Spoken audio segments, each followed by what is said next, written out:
Hello, could you hear me?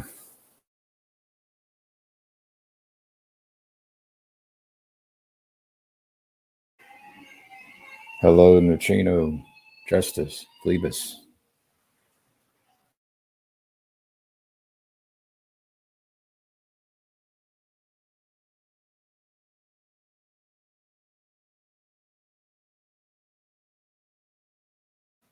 I've got kids outside the door playing and making noises. But y'all are welcome to hop in.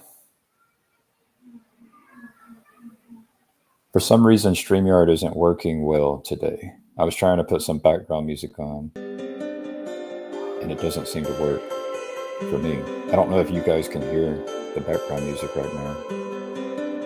Let's see.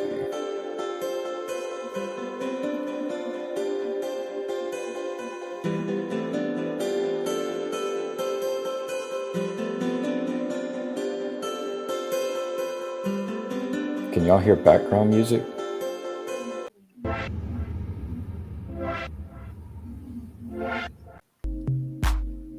It says I'm playing Feeding the Ducks, but I can't see it. Oh, I can hear the music. So something's wrong with my speakers.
Okay, now it's working. I can hear the music.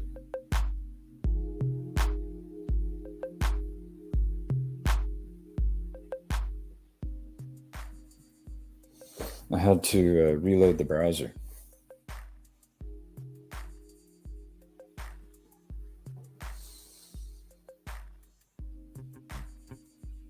So I'm just working.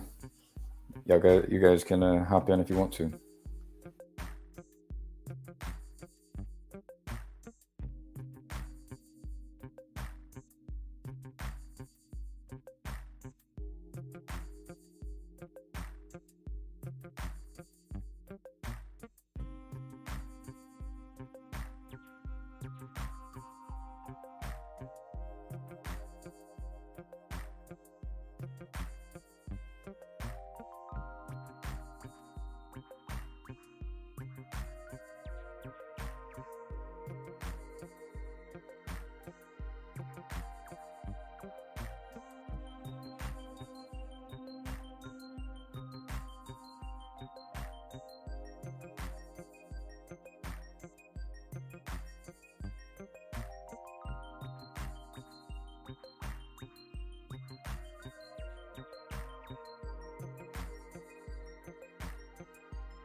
Good morning, Hezzy.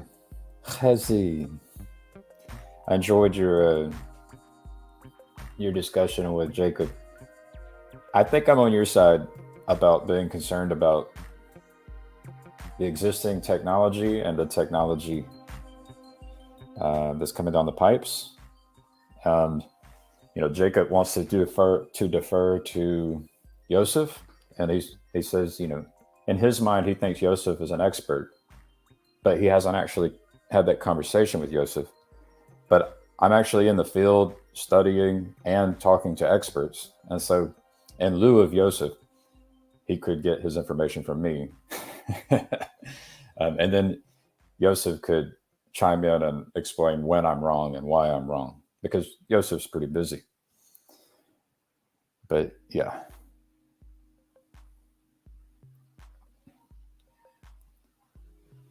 I enjoyed Neutrino hopping in and contributing.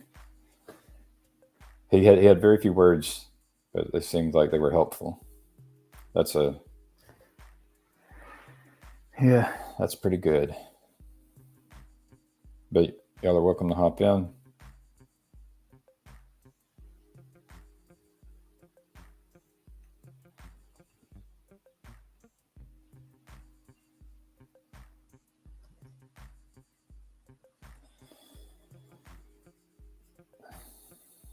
Yeah, Yosef has a channel.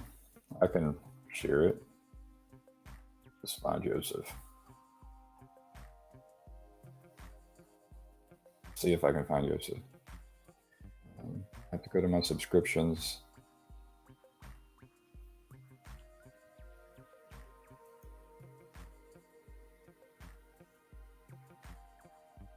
And then it has to stick out in my mind. Or I could go to Discord and find where he shared his links. I have a lot of subscriptions.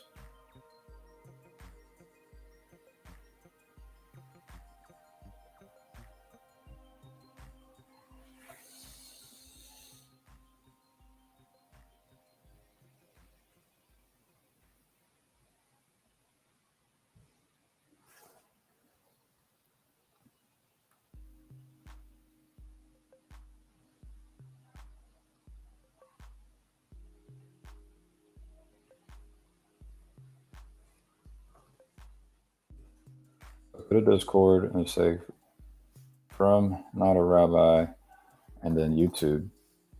See where he shares.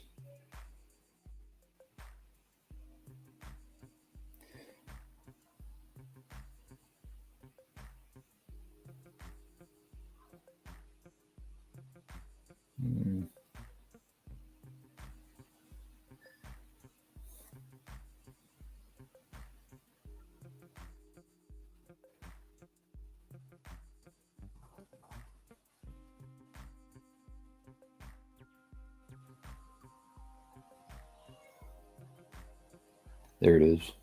I think this is his.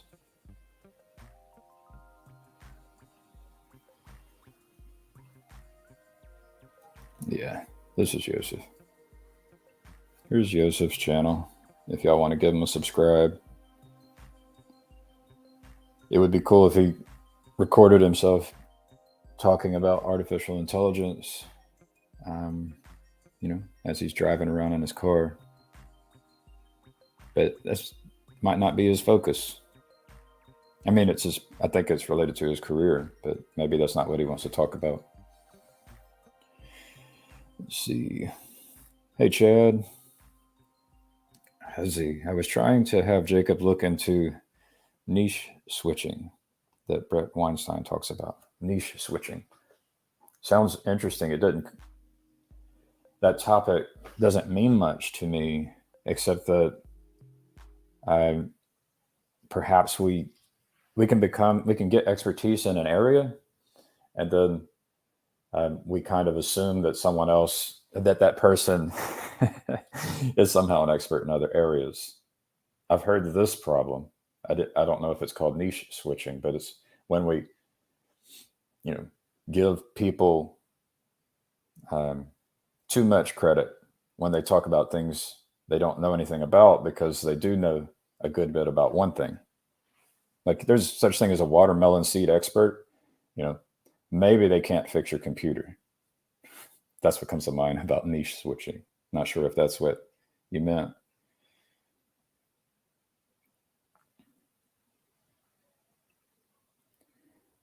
Halo Teo. Y'all are welcome to hop in. I'll throw some more background music on.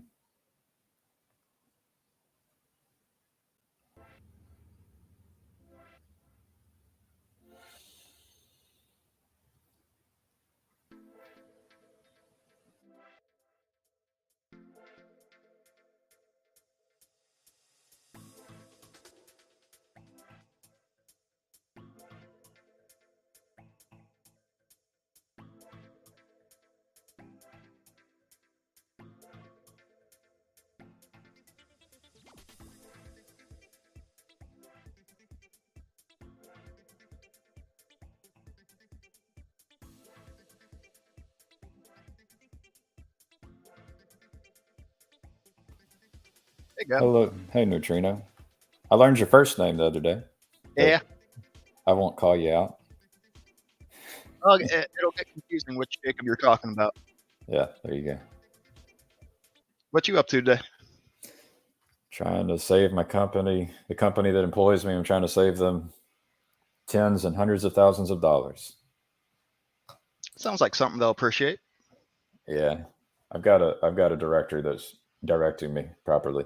It's amazing what just a person with the right communication skills and network, what they can do. Just they come in and start making things happen, and my director will get surprised, like when I tell him, "Oh, I can do that in a day." So I've got like really good technical skills, but my ability to communicate with people across organizations, like I've listened in on the conversations with AWS, and it amazes me because it's a skill that I don't have. So I'm privileged to be able to listen to someone who has that skill.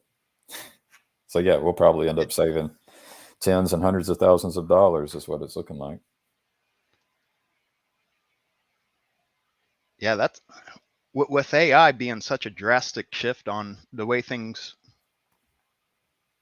we used to go about things. It's there's a big gap to jump there.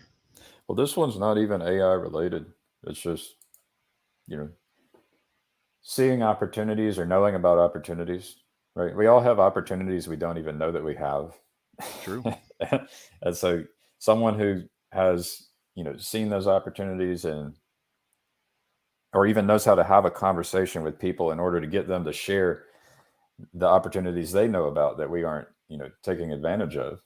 That's the thing that's happening. It's not even the AI stuff.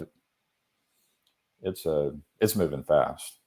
It's moving faster than people can keep up with. There you go. So Chad says we'll call you Jacob, and Mr. Fat says now Israel. I guess you have to know that what Israel means. So what does Israel mean? I believe it's he who wrestles with God, or they who wrestle with God. There you go. That rings a bell.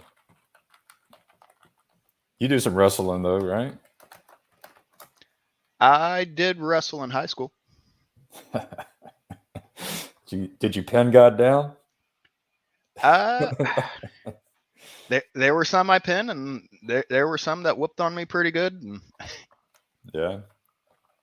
I was a sophomore, and I wrestled the guy that had won state the previous 3 years, and then the guy that ended up beating him to win state that year, and both those guys whooped on me pretty good. Yeah. Not even close. Yeah. I just tried wrestling with a buddy who he was good and strong, and he was lighter than me, and he just could handle me. Like I couldn't do anything. It was embarrassing how good he was compared to me. And I mean, I didn't train or anything, but I consider myself to be like strong and in shape and athletic, but I couldn't wrestle. Well, I would say the difference in that circumstance is practice. If you're going in with somebody practice, that's an advantage. Yeah. It's kind of the same thing I was saying, that we don't even know the opportunities that are available, right? So if you practice and people teach you all those opportunities, you're just whooping up on a baby that has no knowledge, that's ignorant, like taking candy from a baby. I actually got into wrestling playing soccer. Just weird coincidence. The soccer coach ended up, or was more a wrestling coach than a soccer coach. Soccer was kind of a side thing, but he's like, "Hey, you need to come wrestle." Yeah. I don't know about that.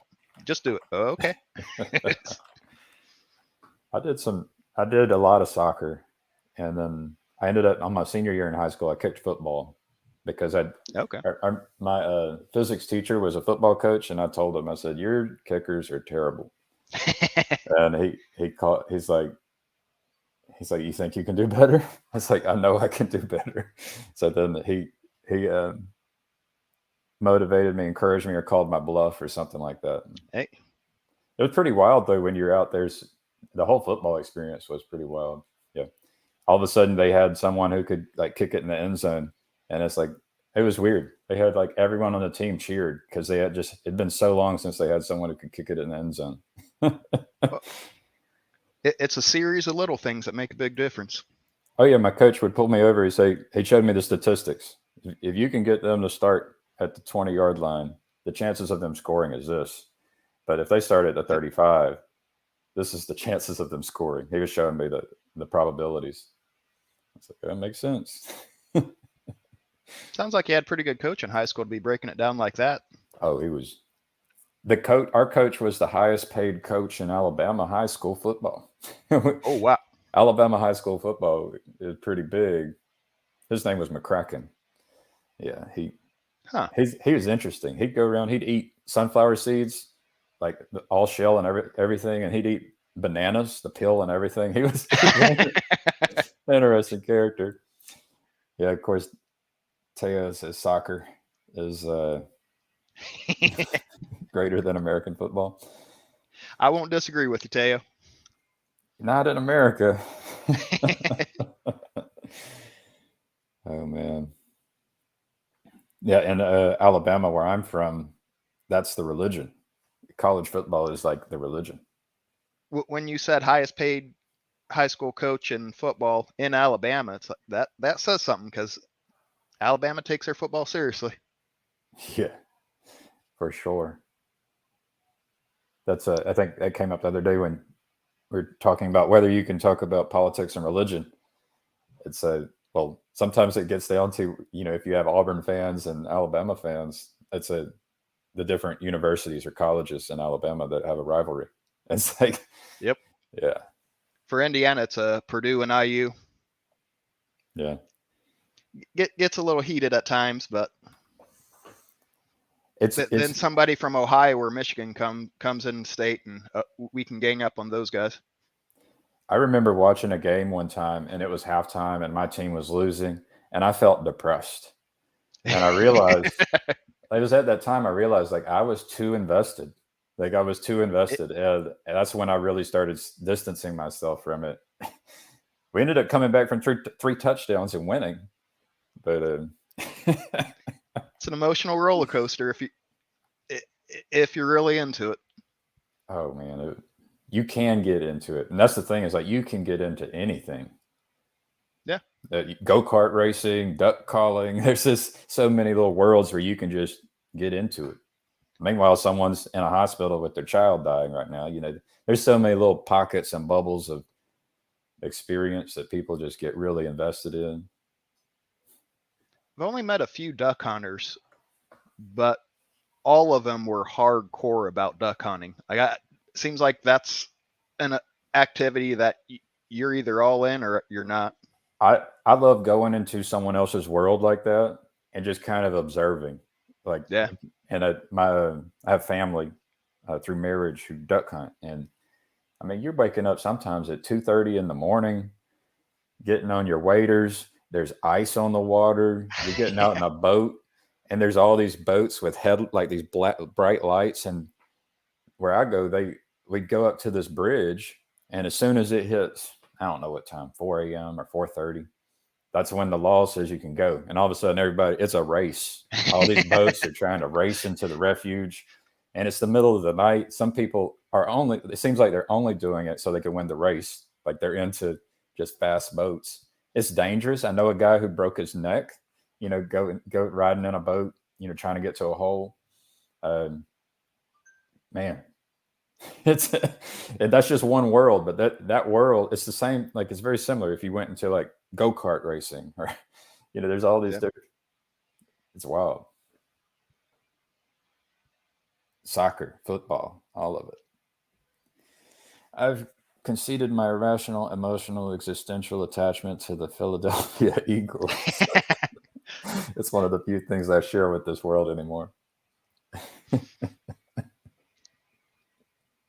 That's funny. Those Pennsylvania boys take their stuff pretty seriously too.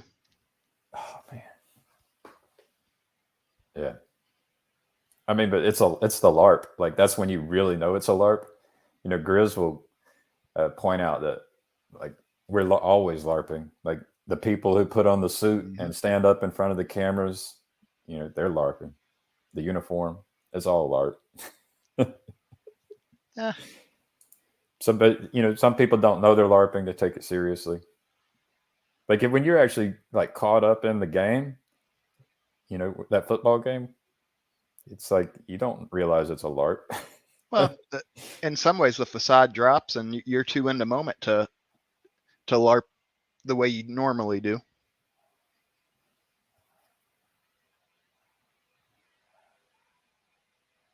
Pretty wild. How are you doing? I'm doing all right. So I see you sharing a lot of links. I can't follow everything that happens in Discord. What's on your mind? Where is your attention at? Yeah. Start doing. There's a channel called Esoterica, and I was watching one of his videos, and he started talking about the books of you, JEU, and I've kind of started going down that rabbit hole a little bit. Yeah. Finding the treasures. Well, or finding things that are interesting. Marking things, and we'll see if anything's good or not. Just trying to map it out a little bit. I'm a little all over the place sometimes, so it's nice to have little pointers of, okay, went through these things, this, and then go back through it a little bit. Yeah, I invited Claire Call on to this one today. I'd mentioned to her that we may be in a simulation, and she was kind of disregarding me. She the secular Islamist? SK, secular Koranism. Okay. She has some interesting thoughts. I find it hard to really find or view things from her perspective as best as I can tell, but definitely some interesting thoughts. I like to phrase it. So if anybody has strong opinions, I like to think about, well, if I go, let's say we all develop an online community and we somehow get along with each other, and maybe even my wife will get along with the online community as well. And then we decide to go start a community in the real world. Say that happened. Okay, well, what are the rules going to be? And so that's where you can ask someone who has a strong opinion and say, well, how are you going to do it? How do you want to do it? And so with Claire, she was suggesting, 100 lashings, if you, according to Islamic law, you have 100 lashings. So then my first thought is, I remember when I got my butt whooped, and I'm like, man, 100 of those would have been bad. And so I went and looked it up, and it didn't look too bad, the 100 lashings. I guess it just depends on who's administering the lashings, and with what tool. And maybe that's all part of the law as well. But I just don't see it happening. I don't know if the online community will want to go join a community where you get 100 lashings for having a child out of marriage, for example. I think that was the Islamic way that she was pointing at. I hope I don't offend too much with this, but I kind of look as, in some ways, for a proper balance, you want a balance of mercy and severity. And Western Christianity is really big on that mercy. And then from my perspective, your Islamic regions kind of do the same thing with that severity. So that, in a lot of ways, I think we're both a little too far in our corner to find balance. Yeah. And then when you say it, you've got some image in your mind of the Western Christian and, the Islamic culture. And then I'm sure there's a bunch of diversity, right? Mm-hmm. Yeah. Because I'm sure there are people who call themselves Christians who tell their kids to go out and get the switch out of the woods and bring it back for their butt whooping. That happens. Rule of thumb. that's it. Better not be smaller than that thumb. Oh man, lashings to be administered by powerlifting grannies. Oh man, yeah. It's how do they get administered? I got yeah, the whole spanking conversation is interesting. I've run into people who think 0 spankings, and then I've run into people who say if you don't spank your child, you're going to mess them up. And then I've heard all kinds of things in between, Yep. I remember in grade school, the principal had a big paddle up on the wall behind his desk, and just as a reminder that was there, and he didn't use it often, but it was always there. Yeah. I'm glad that I didn't have that. There's one time my dad was spanking my brother, and I went to the gun cabinet and it was unlocked. I opened it up. I was about to grab a shotgun, and my dad had warned me. He said, if you ever point a gun at someone, you better be ready to shoot them. And so I thought of that, and I was like, and then I started thinking, and this is how I'm a little different than a lot of people. I was like, well, what does my future look like? And it's like, it turns out my dad, I don't want to be with anyone else, despite the things he's doing to me and my brother, spankings that I disagree with. I wouldn't want to be with anyone else. So I didn't grab the gun, but I had walked to the cabinet, opened it up, and was going to grab the gun. I was ready to just end my father, spanking my brother. Right. But yeah, I'm glad no one at school tried to do it, because that's the kind of thing is like, that anger, that justice warrior who sees the thing that's happening that's wrong and just wants to act immediately. It's hard to end that moment, to do a second guess on your action and say, are you sure you want to do that? You go down a totally different path if you can't rethink it and do that self-reflection. Well, I think our natural inclination is to justify our emotions instead of questioning our emotions. Well, it seems like we would learn from it, because in my experience, when I act irrationally on emotions, I end up hurting myself or hurting others. And I've done it enough times that if I was smart, I would learn that I can't trust those emotions. I've also at times kind of pushed emotion away to the point of apathy, and that again kind of where's the balance? That the extremities have a lot of negativity associated with them. How do you balance that? Give me 1 minute. Here's a response. I want to help. How soon should I get this done? All right. I do have responsibilities, and then I have to figure out if this is something I have to do now, or is this something that I can do in a little while? So I didn't necessarily hear what you had just said. I apologize. What was I saying? Something about balance.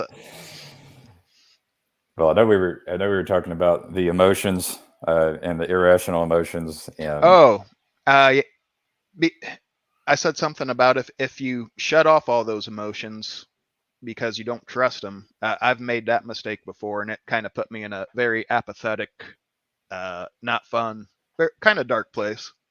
Well, yeah, it's also what happens when you are trying to, like with my wife, if I've practiced like disregarding my emotions, and she has an emotion that comes up and it needs attention, and I'm trying to tell her, no, it's just emotions and you're being irrational.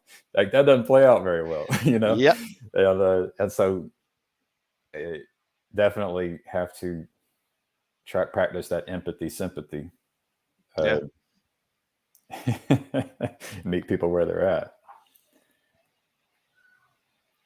Can't just expect everyone to. I think I heard Yosef say a long time ago on Jacob's Discord servers that you can't just expect everyone to be a sage. And even the sages aren't very sage-like from time to time. That Well, yeah, hopefully humans will human.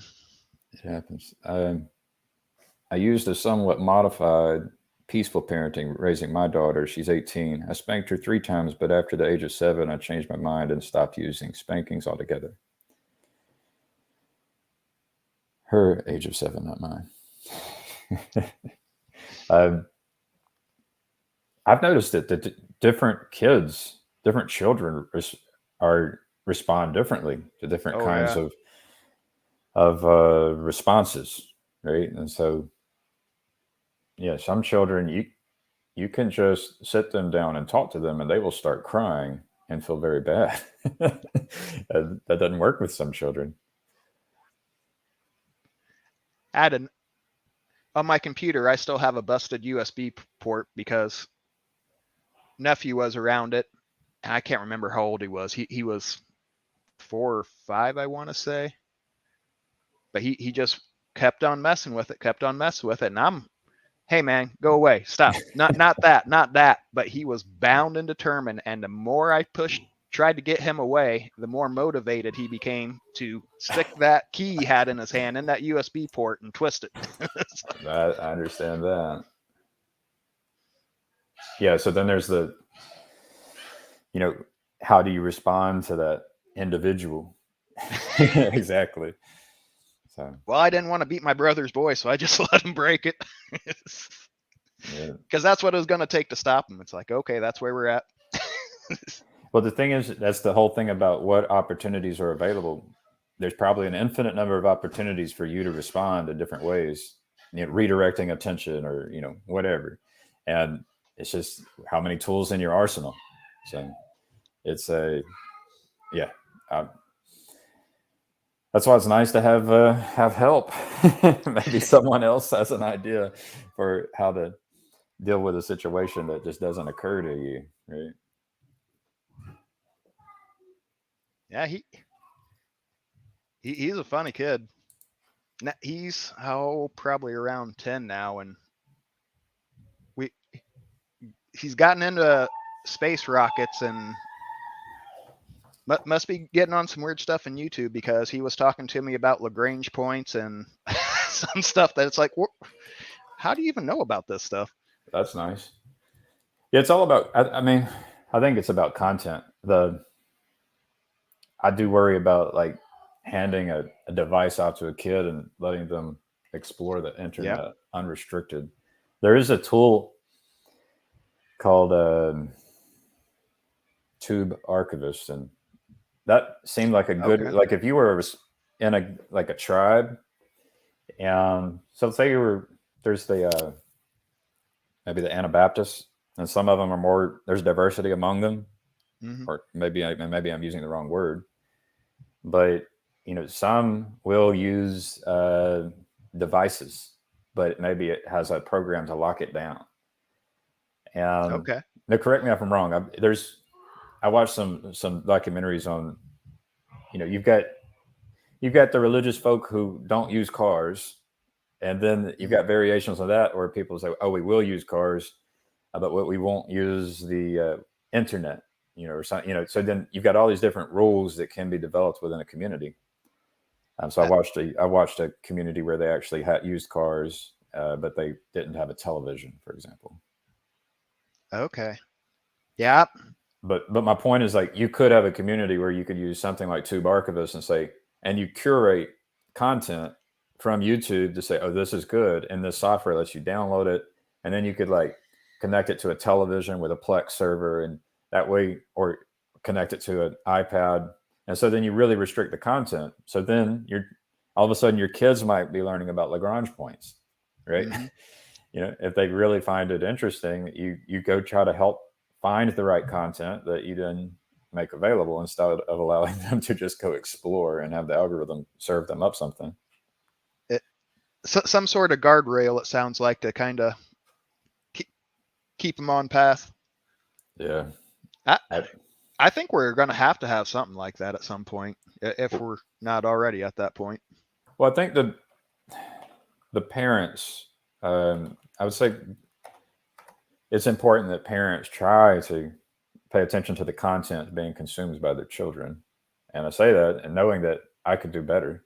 But like I'm not as strict as Hezzy, but I do care. Yeah. Well, I mean, that's almost an impossible task for a parent this day and age, because their kids do have access to so much. Well, you decide whether you give them a phone or an iPad or a television or a computer, right? Yeah. And then the thing is uh,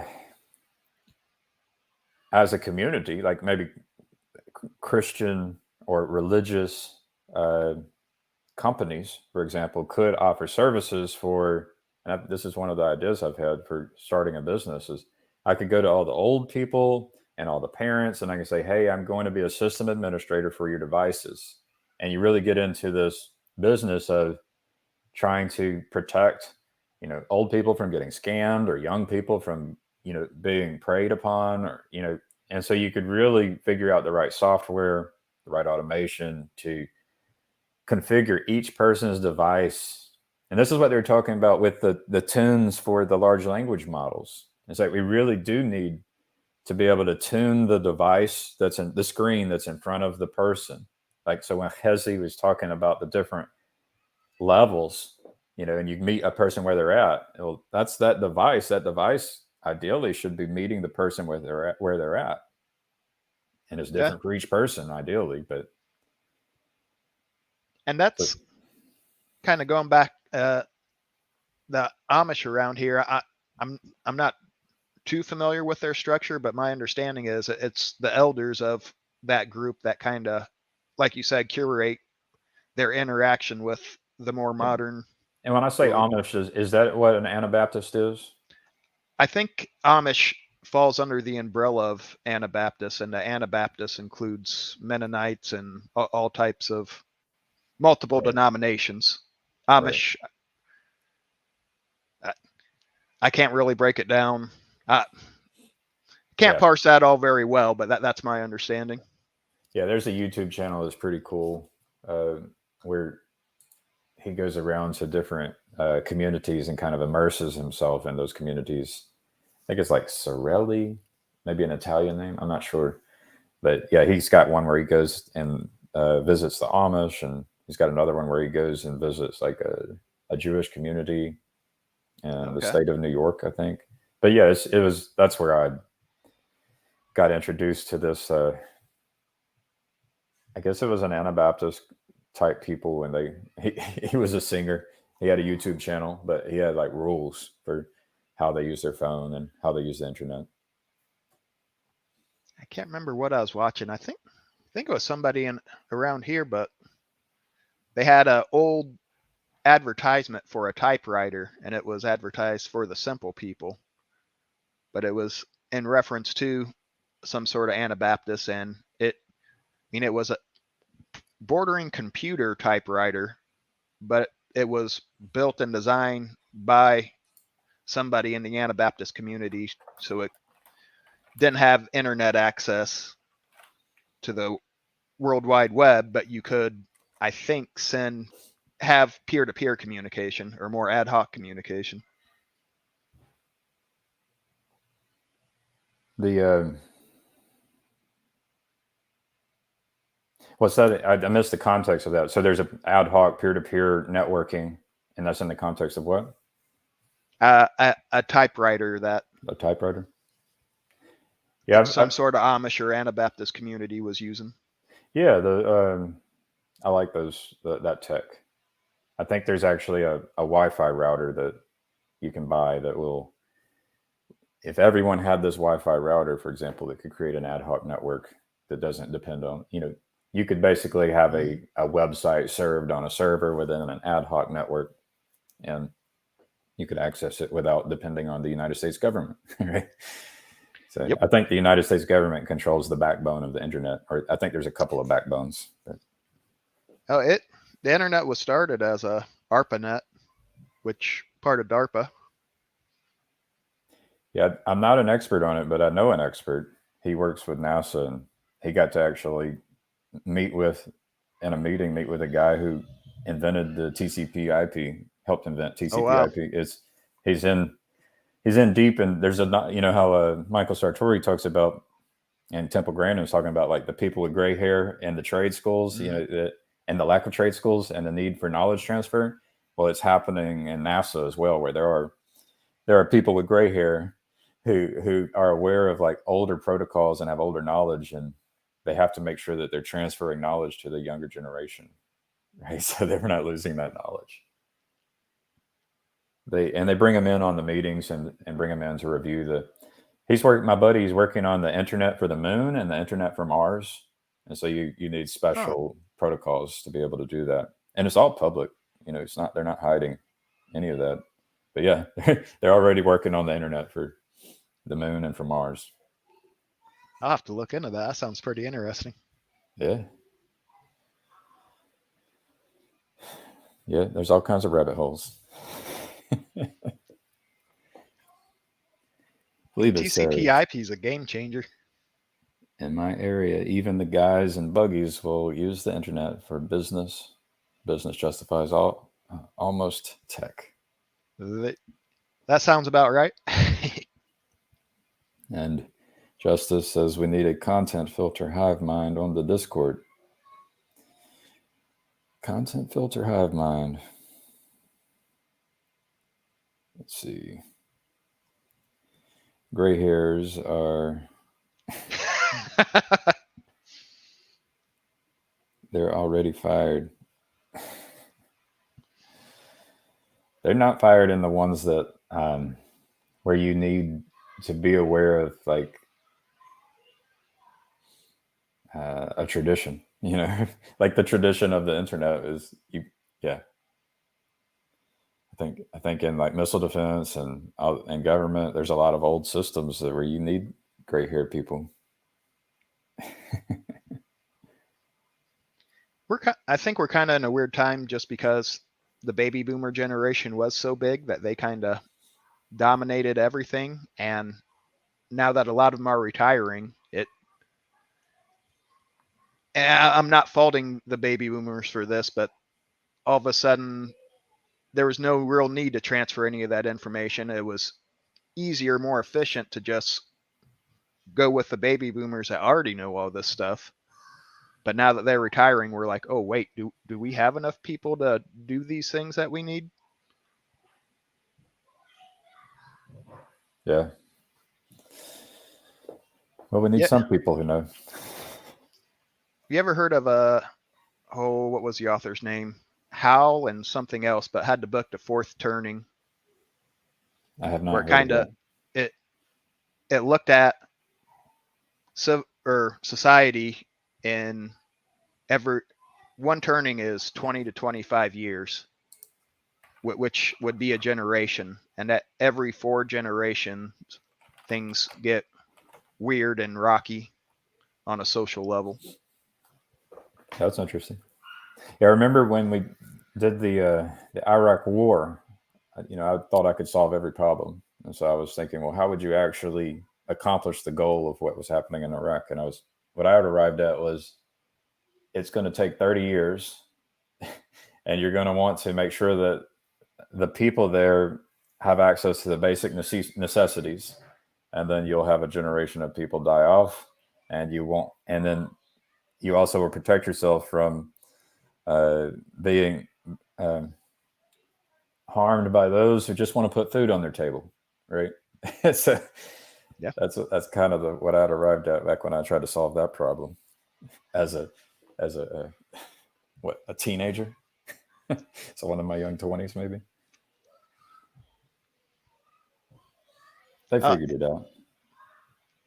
Well, that young 20s is a very formative age, because that's where you kind of really formulate your worldview. Oh yeah, I was on the Zeitgeist movement. Like whenever Peter Joseph put that thing out, it gained traction, and then I went on the Zeitgeist movement forums and participated there for a few years. I'm sitting there working in the Army's missile defense, trying to balance my time between that and the Zeitgeist movement. That's what I did in that formative time. I like the Zeitgeist movement, the Venus Project, resource-based economy. I learned a lot. I learned about Ayn Rand. I learned about, I learned about technocracy. Learned about cyborgs. I learned about all kinds of stuff. Transhumanism. I just went deep. Different religions, all kinds of stuff. It is fun when you come across something that has a lot of aspects that really don't make any sense. So you just kind of start diving down each rabbit hole, and all of a sudden things do kind of start coming together as you integrate all that stuff. Yeah. I ended up trying to write a constitution, like for the United States. I wanted to rewrite the Constitution. I think that's how I got put on a list for sedition. Yep, possibly. What kind of a world do we live in where you're not allowed to try and make something better? Well, you can change the Constitution. I mean, you could do a complete and utter overhaul, but it requires 75% of the states, or I mean that. But how does it start? Right, like it starts with trying to draft one up and inviting people to participate. Yeah, it's like if you can actually cause a certain kind of peer pressure, which just discourages people from even trying. I certainly don't want to justify government overreach, but from their perspective, they're doing threat analysis. So they're scanning their horizon for threats. That's a problem. Like if they just do threat analysis, that's a problem. But that is their job. It's the wrong job. Like the system is corrupt if that's what they're doing, and if that's only what they're doing.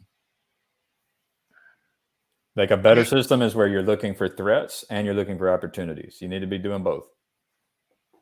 But it's hard to do both at the same time. So you're going to have to have people dedicated to threat detection.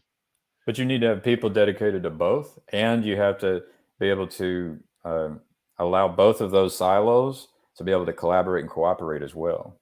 And I think there's a lot of truth in that, and that is the ideal form of such a thing, I think.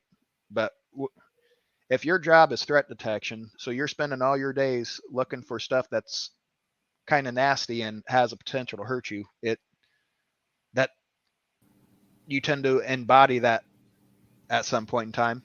Hi, Claire. Hi. Hello. Hello. Thanks for inviting me, Gavin. Yeah. I was, chatting, using text is, I noticed like sometimes when I use text, I just share my thought. And that's not always good, just to share exactly what's on my mind through text.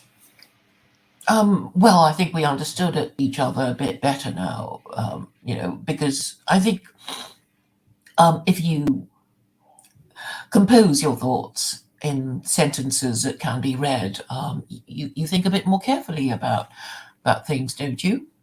I find I do anyway. If I open up a Google Doc and start writing out my thoughts and work on it for an hour or so, then that would work out that way. But if I'm too quick to just share my thoughts and don't like try to review them before I share them, then that can be dangerous. Thank you, Beckett. Thank you. Personally, I find I like typing better than writing, because there's lots of times I'm getting ready to type something. I'm like, I don't know if I want to say that. I should probably backspace. I just have to be careful before I hit enter. Yep. Right. But you can go back and edit it on Discord. So even that, and Telegram allows you to delete entire chat histories when you get angry with a person. I just wanted you pretend to let you never know spoke that, to them. I wanted to let you know that I had said that and thought that, but in hindsight, I think I would not have actually typed that if you were in the room, right? If you were in the room, I would not have said what I had typed out and shared, right? It's exactly the same, but I think we have completely different relationships with people that we meet online. I mean, sometimes we sort of feel we know them intimately, and sometimes we think we say things to them that we would never say to people we actually know in real life, and they also do the same to us. So it's a different kind of relationship altogether. I see family relationships get torn apart because of texting, and using text without using voice, and without using voice and video, and without meeting in person. And they would have had a pre-existing relationship that would have been pretty good, but then all of a sudden the relationship is broken over text, with text. And I think there are a bunch of issues about just using text to communicate with people. We have to be careful about that. Yes, and I think over communicating can also be a problem, because maybe after you said it you think, oh, maybe I shouldn't have said that, I didn't need to say that, but I felt I wanted to say because I was angry. But I have to say that being a political activist actually makes you a lot more tolerant. I mean, I think my mother would just I mean, she used to really annoy the hell out of me, and I just wouldn't be able to hold back my annoyance. But now I can. It's sort of, I just sort of instantly understand why she's, why she's sticking in the knives, and and that she enjoys it. But she doesn't get the same kind of reaction anymore. Maybe that takes time. Like if you're a brand new political activist with a bunch of zeal, you might not be there yet. But maybe if you've done it for a decade, then you are more tolerant at that point. It's a difficult thing to do. Sorry, Claire, go ahead.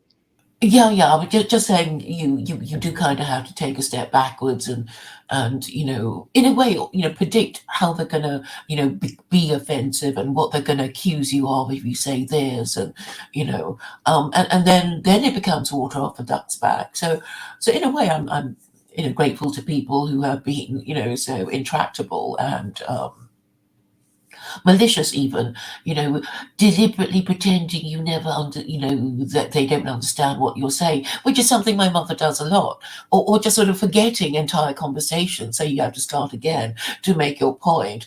I'm sure we all know people like that. Well, I mean, it happens to me. I'll forget things. My memory doesn't work well. I started taking lion's mane mushroom pills just to try to help my memory, but because our memory is limited. Like the number of things we can keep in our short-term memory is limited, and the ability to recall the past is limited.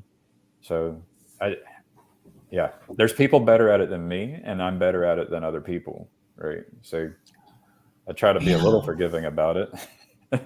I know I've been outright offensive to some people very close to me because I had some very passionately held views that I desperately wanted them to understand. But from their perspective, the way I was going about it, it's like, okay, this crazy person's just being a jerk. Please stop or go away. And that, which is fair. I find, over the years, you develop techniques, and I think the best way to make a point is not really to lecture them for hours on end, but really to ask some questions that are kind of obvious, really, but they won't answer honestly or correctly, because answering honestly would give their position away. And those would be the best questions to ask. And you don't have to be in the room. It's like, save it up until maybe after I'm dead, and then you'll get what I'm saying. But you remember the question that you wouldn't answer, because questions have this ability to nag at it, and hang around in your consciousness. What question do you want to ask and why? I just asked the question. I mean, the obvious one now is Christo-liberalism kaput? And why won't anybody answer honestly? Because it's a sacred cow. People can't admit it. And also, as far as I'm concerned, it's like, we know what you're going to say next. If we admit that Christo-liberalism is kaput, you're going to push your horrible idea on us, and we don't want it. And that's the end of the conversation. So, but that's okay too. And then there's the why. The why are you asking the question too? So that's your question, but why are you asking the question? Because I want to make the point that, if your moral system is no longer working, then you need a new one, because if we're already watching the consequences of not having a moral system, of having your ruling classes making up the law as they go along. And nobody can say, oh, hey, that's obviously wrong. Why are you doing it? Because if you haven't got a moral system, you just never know what anyone does, that falls on the right side or the wrong side of your moral principles. I think to me, this conversation is very sacred cowy, and it's hard to parse, because, okay, what is a Western Christian anymore? And when you bring up ruling class, that is, there are many in that group that I struggle viewing as a moral Christian. That's my personal perspective. But that is a microcosm of the macrocosm. You look at the country, okay, what is a moral Christian? Well, if you're on the coast, they view things very differently than people in flyover country. Well, I think the problem is, I'm not going to demand you put on your video, but I will allow Chad to request, just to make sure that you hear that. Of course, I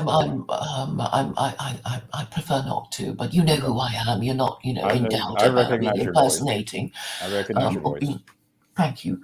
And I'm saying, really, there is a problem with Christianity, and I know I have a different take from you guys, but then the version of Christianity that I have, that through research, is not the textbook version of Christianity that you guys would have learned at school, but it and I'm saying, okay, my interpretation of Christian history is that it is burnt and bloody. It's been failing for 500 years, and you're refusing to admit it because what I'm going to say. If you admit it's kaput. I think that, I guess I kind of know where you're going, because when you answer the why, you're talking about sacred cows. I mean, ultimately, it comes down to the thing that I don't like, is I don't like forcing my religion on other people. That's the thing I don't like. I feel like I'm not doing that. I feel like you're suggesting that there should be a religion for the entire United States, for example. And then there would somehow be a vote or a constitutional amendment or something that would then declare that,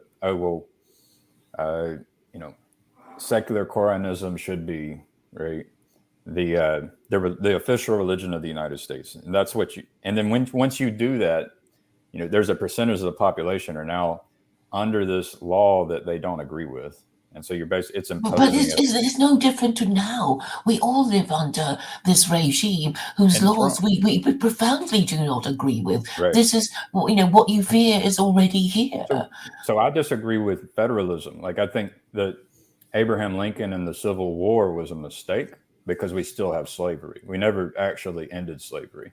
Right? But it wasn't about slavery. But it was a war of American unification, wasn't it? I mean, that's why Lincoln sits on his throne at the Lincoln Memorial, like Zeus or something.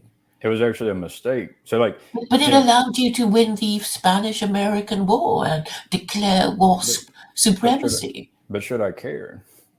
Well, it's a source of American power. You're a beneficiary. Why? It's something to be acknowledged. I guess go ahead, Neutrino. Is it fair to say that, Claire, you're coming from a perspective that in many ways you're seeing the United States become more and more a godless country from your perspective, and we have a lot of guns and power for a godless country, and for a godless country to have that much is concerning. Is that fair assessment of what you're saying? Yes, because I think your ruling classes are either evil or insane, or stupid if you're trying to be kind about it. But how did they come to be so crazy and evil and stupid, about to start World War III? It would appear. Yeah, I mean, I have answers about that. I think that the whole system's corrupt, and that we as individuals need to create a parallel government. Is what I think. But we're treading on some thin ice on some of this. We are in a public channel. Yeah, it's a dangerous topic. That's why I'm not a fan of, in general. Like I like to engineer systems, and when you have a system and you want to change it to a better system, there's a process. As an engineer, there's a process that you do that, and it's not a process where you just dismantle the existing system and replace it with an untested system that is, and it's broad sweeping for everybody. That's not the way you do it. That's the way that it was done in the Civil War. It's the way parallel system that is designed to catch things that fall out of the old system has a lot of merit to it, I think. Yeah. Hi, Andrew. Go ahead, Andrew. How are you doing? So, Claire, before you jumped on, I mentioned making a comparison to mercy and severity and a balance between the two. And in a lot of ways, I look as Western Christianity as being too far in the mercy camp. And I am ignorant of a lot of Islam, so please correct me. But when I look at Islamic countries, they seem to be a little overboard on the severity, and that really both aspects would be better off if we could go a little bit more towards the other direction. Sure, it's a matter of interpretation, and what I propose for Americans is like, you guys interpret it. You can interpret it in a severe way. I can't do anything. You can interpret it in a liberal way. It's not in my control, but I'm just offering this as an idea to allow Americans to have a moral system. Because if you don't have a moral system, Americans won't be protected from each other or their ruling classes. And it's the same for any country. I mean, that's why, people say, well, we're Hindus, we're communists, and when the government passes any law that is in conflict with their moral system, they can say, oh, but that's anti-communist, that's anti-American, because you'd have a view of what you are supposed to be. I want to check that this is the Andrew I know. I don't want like someone to just all of a sudden turn on a screen and have nudity or something. So, Andrew, can you just do a voice check? Let me know that you are the Andrew I know. Or turn on your screen or something. The only reason I'd say I'm okay with Claire not turning on her screen is because I recognize her. All right. So I'm just going to... I recognize Andrew's thumbnail. I know he's used that icon before. Okay. All right. I'm guessing his sound is having issues for... But he might be an impersonator sometimes. It's possible. It can happen. It can happen. So. Mm-hmm. Yeah, if he doesn't speak up shortly, I might want to set him aside. Yeah. But I see religion as a kind of as a moral system. You can have secular political ideologies that function as a moral system, such as communism, and they would have principles. It's like an official handbook. It's like we are the people who do X, or never do Y. Where I disagree that we need like a unified moral system, right? I disagree. Well, if you don't have one, then everybody has their own idea of stuff, and this is actually what you're suffering from now, because obviously your legislature will have total I'm not suffering, Claire. I'm not suffering. Okay, but other Americans are, right? But but they're suffering. Like, should I go take away their suffering? I have suffered and I've learned from my suffering, and pain is a teacher. Should I go take away their opportunity to learn from their pain and suffering? Well, you should. I should. So that's our big difference. You should let me finish my sentence. Okay, go ahead. Obviously we should try to, what's the word? Think of what we could easily do to improve our government, particularly when so many people have been complaining about it. You don't seem concerned at all, that most Americans are not happy with their government. And I've got a website called Hero Looking for Group, and I'm inviting people to try and help create peace on Earth. And I'm saying that we got to create a parallel government in the virtual space and a community where we learn we do the innovation and the discovery of and do real political science. Like, I've got my own ideas, right? So, well, what's a parallel government anyway? It just means like a sort of secret group or something. I wouldn't know. You would show people how to do it right? So you would implement transparency, you would implement technology. You would make it trustworthy, and you do it in a way in which it earns trust and gains trust in behaving in trustworthy ways. Right.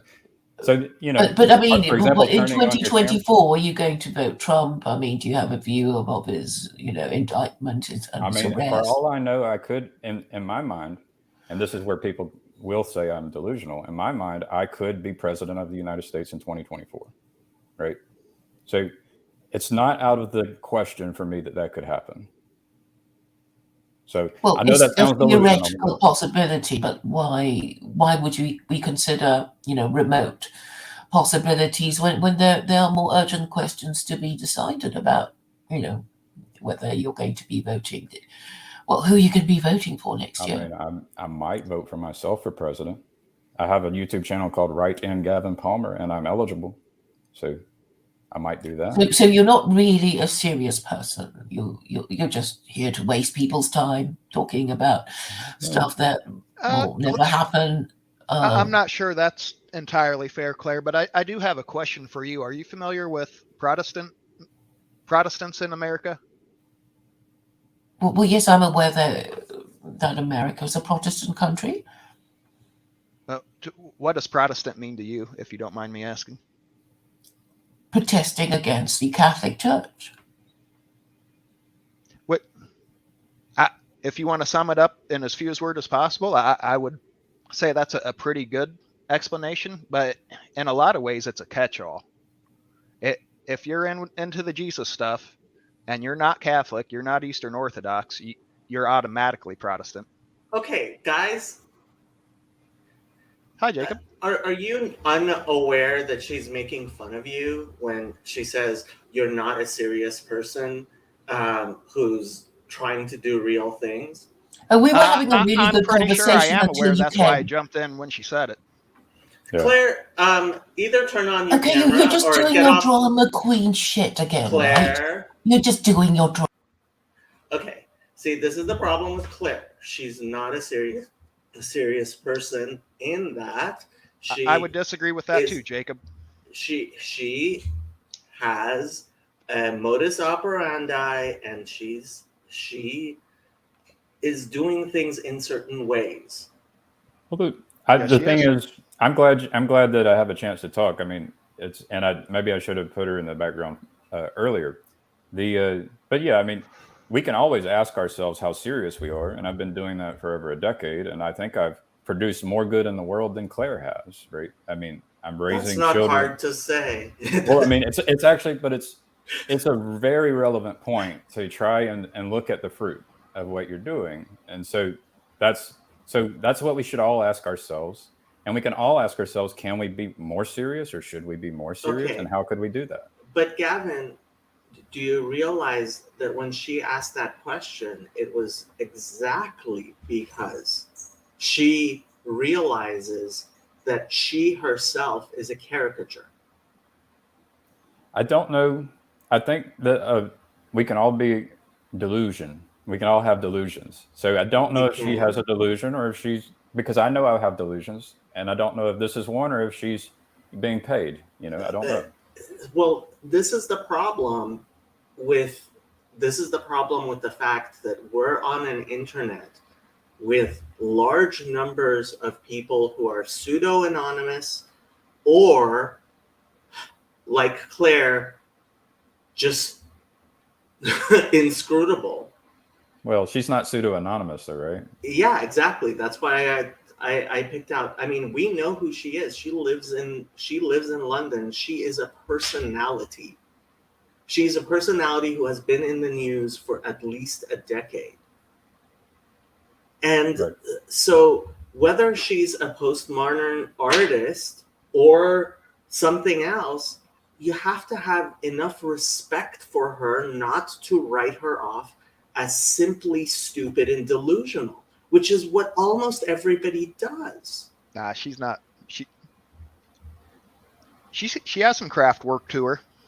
She is not stupid. She is not merely delusional. And this is why I keep on bringing this up in many different forums, and why she keeps on coming back, and why she's broadcasting this on her channel, is she is being exposed, and she doesn't like it.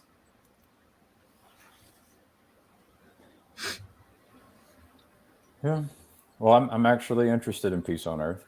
So I am as well, but again, I mean, you realize as well as I do that there are some things worth spending more resources on because you're going to make more headway than other things. And trying to make Claire into an intelligible human being, I mean, she spends more than 24/7 on the internet. She really does. She's not just here right now. She's also on Twitter. She's on Telegram. She's on Facebook. She's on many different platforms, talking to very distinct audiences, very small audiences, in many different ways. To underestimate Claire is what's the risk of her? What's the risk if we put her back in the stream right now? What's the risk? She will disrupt the conversation like she always does. I mean, potentially she was pointing us down a direction that if we were to participate too far would put us in danger. I mean, I guess that I'm encouraging people to try to take on personal responsibility and, attempt to, form online communities that are being productive where we can actually innovate and learn. That would be nice. So, which I think we're doing, like in these chatting streams, and maybe we're making mistakes whenever we allow Claire on, but maybe we're not. So, I mean, that's But Gavin, you realize that she, out of all the people in the world, she's the person that I have identified as the person who is sabotaging those discussions, which I am trying to foster. So what should the discussion be about right now? This is part of the reason why I have just chatting streams, is I want to allow the audience to actually help guide. I don't know if you saw the discussion I had with Kara on her channel about artists. So there's one, when you have concert artists, right? When you actually have bands playing in front of an audience, there is an interrelationship with the audience that more than a few people have thought that I am Claire, yes. And yes, there are certainly different people who think that I'm. Well, I mean, there's a question. There is a question like how much influence you have and how much influence we all have. Like, could Peter Thiel be paying Jacob Bacciarecci to host these live streams? Yes, it's no, and I said it. Oh no, this is part of the reason. This is part of the reason. I try to be very transparent, but also part of the reason I have people like you or other people have streams as well, and I encourage a lot of the people who. But how should we engage with Claire? Like, is there a way to allow Claire in to come in and speak for a minute and then put her back in the back office? After she spoke, is there what's the proper way to handle her? That's it's possible, and that I more than anyone have been willing to allow Claire leniency where she just gets banned in most places. Well, Andrew, you hadn't said anything before we maybe let Claire back in. It's like, do you have anything to say? I mean, I don't know. Whenever she's on, things just kind of go to the deep end, Well, and that's it's intentional. like It seems she makes a wild statement, and then everyone tries catching up, what and was then the middle of wild that, statement? she makes another wild statement, and it's like, yeah. So what was the wild? The one that stood out to me is that she accused. Yeah, anytime you accuse, right? So she accused the leaders of the United States to be idiots or something, something along that line, right? Mm. But there's a part of me that agrees, right? Right? I mean, we're going to have an election in 2024 where we get to pick your favorite idiot. I mean, But even that is only true in a very small area, and to use that to paint the entire country or entire government with that brush is dishonest. Democracy is never going to select the best candidate. It's just the way we do it. We're not going to select. We've got corruption, and we've got money and politics, and we don't allow people on the ballot. Okay, these are famous pictures of Claire Cobb. She's not stupid. She is not stupid. Underestimating Claire Cobb is a huge mistake.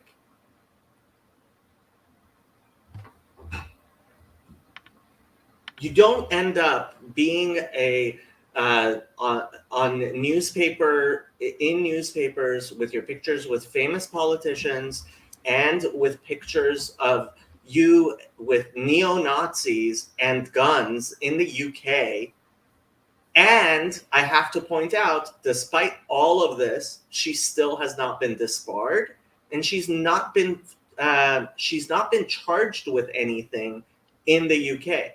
They don't have free speech in the UK like we do here. Well, there is a tactic, and maybe I have the wrong assessment of the situation, but when you're talking about German politics in that time era, there was a deep concern for the spread of communism, and it was that fear of communism that kind of led to a reactionary from the other side. Mm-hmm. Yeah.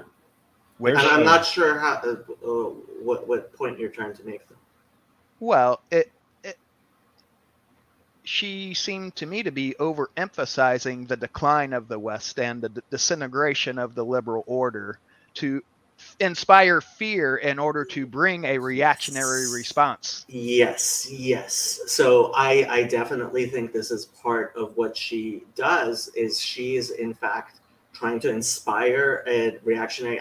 I believe, and you can look up the Cybernetic Culture Research Unit, which is not, I don't think coincidentally based out of the UK, and look up Nick Land, who came out of there and is still a prominent figure in the neo-reactionary right in the United States. And there are definitely accelerationists out there, postmodern accelerationists. I don't know what exactly Claire's game is, but it is a mistake to think that Claire is merely stupid. Well, there's I think that what's important, I guess my biggest criticism of Claire is that she's using a technique that does not work, right? If her goals are to, try to increase the amount of people who want secular Coranism in the world, she's using techniques that don't work. They're techniques that are the opposite of working. Right. She is deliberately creating opponents for herself. Right. And so I'm trying to use, I've got my own ideas, and I'm trying to use techniques where I try to understand where people are at and understand their perspectives, and then just be inviting instead of trying to impose and call people names and accuse people. Right. but she's subversive. What she manages to do is create a grotesque, which repels the people who would be proponents of those things which she claims to actually care about. Well, that's the thing that I see, and so it's yeah, I see a lot of people act like that though in the real life, where people have goals that they claim to have, but then act in ways which are counterproductive toward their goals. So that's why I don't automatically assume that that she is intentionally being counterproductive toward that goal or intentionally deceptive. Because Yes. it does happen. People do that. I mean, I know people who do this all the time. Yes. And then I even do it myself sometimes when I'm confused. And right? Gavin, you have to realize that a very sophisticated operator can use that ambiguity, and that's precisely what a lot of people have been using these the opportunity for. It may be not Claire, but there are definitely people who are in fact using these deceptive tactics in order to steer the conversation. And that's what I mean when I talk about secured distributed cognition. Yeah, I had some presumptions with Claire, but those pictures take it farther than what I was presuming. So I think Claire has some interesting questions that really aren't necessarily bad to discuss, but the way she steers the Has she ever tried to explain those pictures and said she was wrong about them, or and has she ever been given the opportunity to actually talk about those pictures? Oh, she's been very much given the opportunity to speak about those pictures. Do you want to let her try to talk about those pictures? I will. I have a very stringent rule with Claire, which is she has to turn on her camera, and there's a reason for that, because I suspect that it's not just one human being who's actually running her persona all over all of these places on the internet. Yeah, I guess and this brings up an important topic, which I've been thinking about. So, this is the Randos United. There's an organization. You're funding these, the software for this. And so the question is, well, what are the rules and how do we figure out the rules for these streams? So, I don't know exactly what they are yet. So that's where there's a little bit of question in my mind. What are the rules for? Well, when should people show? Do people have to use their cameras? When should? Well, right, and this is part of the experiment we're having in this little corner, is trying to have serious discussions, creating this brave space. And so I remember when Jordan Peterson started ThinkSpot. This is the thing we could be talking about, AGI. It's doing self-reflection, and it's able to learn from its own mistakes now. Not really. How much time have you been putting into? How much time have you put into it in the last 2 weeks? Gavin, I am not going to. This is part of my project of secure distributed cognition. Is I am not going to try to go down this road. But you're going to delegate to Yosef when I'm speaking to an expert who might even be more of an expert than Yosef, and I'm listening to many experts, and I've been doing that steady for 2 weeks now. And the problem again is, Tim, if you don't like it, go somewhere else. Honestly, no. This is another type of bad behavior, which is sitting there and complaining. If you're just going to kvetch, go do it somewhere else. There is a question is where should the conversation go and how do we get there? And everybody's got different ideas about where it should go and how it should get there. And that's how conversations go. And in this chatting stream, in the description, I was like, I'm interested in technology, right? That's actually the thing I've always been interested in for over a decade. I actually have created YouTube videos 10 years ago talking to the AGI that is about to be born, right? I've been doing this for over a decade, preparing for when this AGI is born.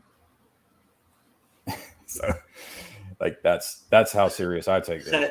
Chazi, part of the problem and part of creating this space is there has to be a limit to the amount of kindness that we show.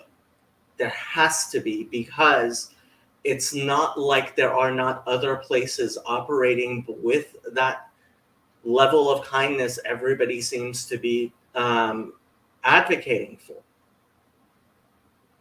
There's a reason why this space exists, and frankly, I've tried to be at least a little bit deliberate in who I offend and who I expose.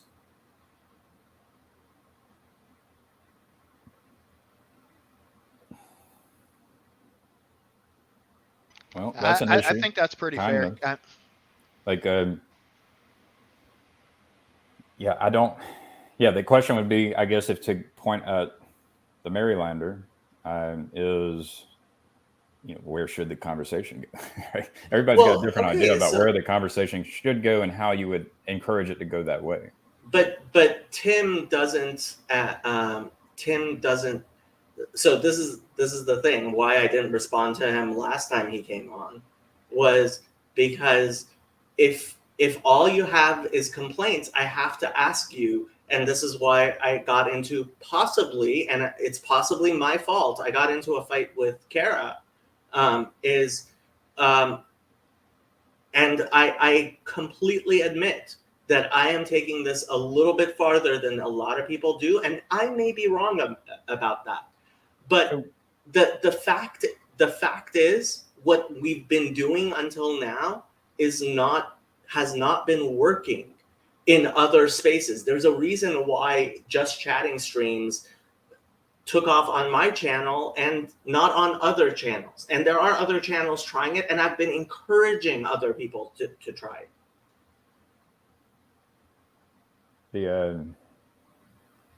Yeah. Hi, Andrew. How are you doing?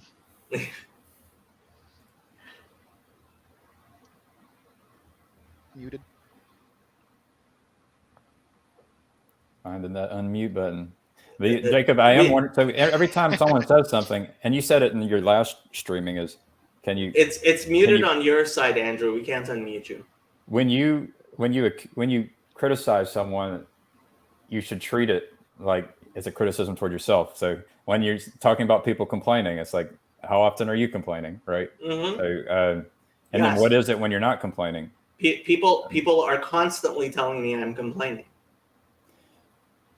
So can we let Claire come in and have a say? Or are you going to make her put on her camera first? I want her to put on her camera. Yes, please. Claire, I guess you have to go take a shower and put on some clothes or something. Jacob pays for this thing, so I'm okay with delegating to Jacob. He funds it. I'm not funding any of this stuff. And this is a rule we've generally been trying to impose, not just me. I mean, this is a rule that we've found to be very useful. I'd say I'm worried. I'm more worried about what happened to Eric Sykes, Father Eric Sykes, as you call him. What do you mean? I think he had someone put on the camera, and they were like, maybe. Oh, that happens. Indecent exposure. So, it's not just him. It's happened several times. Claire's going to do that. So, and no, I don't think she's going to do that either. See, the thing is, one thing, too many people make this mistake of just dismissing her as stupid or crazy. That's what she's not. I mean, she's broadcasting this on her channel right now. I don't know if you noticed. I'm glad you noticed. I did notice. I caught her broadcasting this channel before and titling it Lost Boys or something. And yep. She is a very savvy operator. And again, I have to point out, she is a member of the bar. She's been called to the bar in the UK. And in the United States, her actions would have already gotten her disbarred. I have no idea why she has not been disbarred in the UK. And our legal protections of being an attorney that exist in the United States. Why would she have been disbarred? Her behavior is professional and brings this repute to the profession. So having a picture with a swastika and guns, for example, that would be reason to be brought up for moral determination and stuff. And yes, it is completely one-sidedly enforced. I mean, there are things you can do on the right which will get you disbarred, which the equivalent thing on the left does not get you disbarred. But again, she hasn't been charged with anything, even though the UK is constantly charging people for things like famously what's Count Dankula and that Nazi pug. Being offensive is illegal in the UK. I think the thing that I guess my question is for Claire. It's like, how does she explain the pictures that were taken back then, and then the second one would be like, why? What is it? Why? What does it mean to be serious? How do you know when you are being serious and when you are not being serious? Gavin, she was making fun of you when she brought that up, because she is the prototype of the unserious person who's obviously having saying delusional things. It's like having. I don't want to make fun, but it's like having my 5-year-old try to tell me how I should be driving my car. Right? I don't feel. I can tell that she's not serious, so I can also, like, that just goes past me. I don't see how that's making fun when she says I'm not serious, right? Well, okay. Sometimes you don't have the best social skills, Gavin. I know, but I mean, did anyone else think that like, what does it mean to make fun of someone, right? Like, were people supposed? Is it that people should be like? How are you supposed to respond when people are making fun of someone? It's hard to really determine another person's intent. I mean, sometimes you make fun of somebody because you're friends and you just like ribbing each other a little bit. Other times you're very pointedly trying to overemphasize flaws in order for a grand narrative to take place. So perhaps Jacob's move of coming in and putting her in the back office was a kindness to me because she was making fun of me, and that's a good way to handle whenever someone's making fun of others in the room. Well, I mean, I don't see Jacob hopping in anytime anybody makes fun of anybody else. That's certainly not the case, I don't think. But I just didn't feel like if Jacob got a sense that you were not taking Claire seriously and that you were being placed in a dangerous position, I would say Jacob came in and with the best intent, if that's the way it played out. Well, I mean, I think Jacob has good intent. I hope Jacob has good intent. I like that. Yeah. Well, it's questionable. Like, we should all ask ourselves, do we have good intent? Right. Well, yeah. Yeah. And then whenever you accuse someone of not being serious, you have to actually also ask yourself, am I being serious? And what would that look like? Okay, but part of the problem here is precisely that we do have a lot of these very good ways of checking our own distortions that work very well in a one-to-one situation. But when you're dealing with as large of an important discussion as the internet, you then get people who realize, oh, these are the rules, and they game them. Yep. Yeah, I was talking to Chad the other day about how on the internet you have no idea that, for example, how good I am at all these skills, right? Like, you just don't know the level of skill I have in a vast array of domains and how quickly I could pick up a skill in a new domain. But on the internet, you can be selected for types of manipulation with words and facial expressions, right? That's what's being selected for on the internet, which can be very different from being able to, for example, if we just lost fuel today and nobody had fuel, who's going to survive? It's like, I think I have a chance of actually surviving, right? There's a lot of people who won't. You're just screwed. I'm sorry. And some of those people are very popular on the internet. You're just not going to be able to survive when it comes down to it. Looks like Andrew can talk now. There you go, Andrew. Yep. I don't know. I don't see a reason why we should bet Claire in. I think it's Jacob. You've talked about Maimonides saying that Hasidim, right? Christianity and Islam, right? I think us Christians are way too merciful with people like this, at least on this little corner.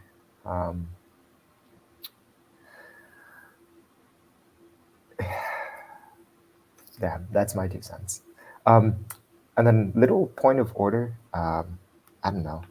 I think Tim or the Marylander is a pretty chill guy. So, Okay. I mean, the only time he's showed up around here is to complain about Jacob, and I don't mean Neutrino.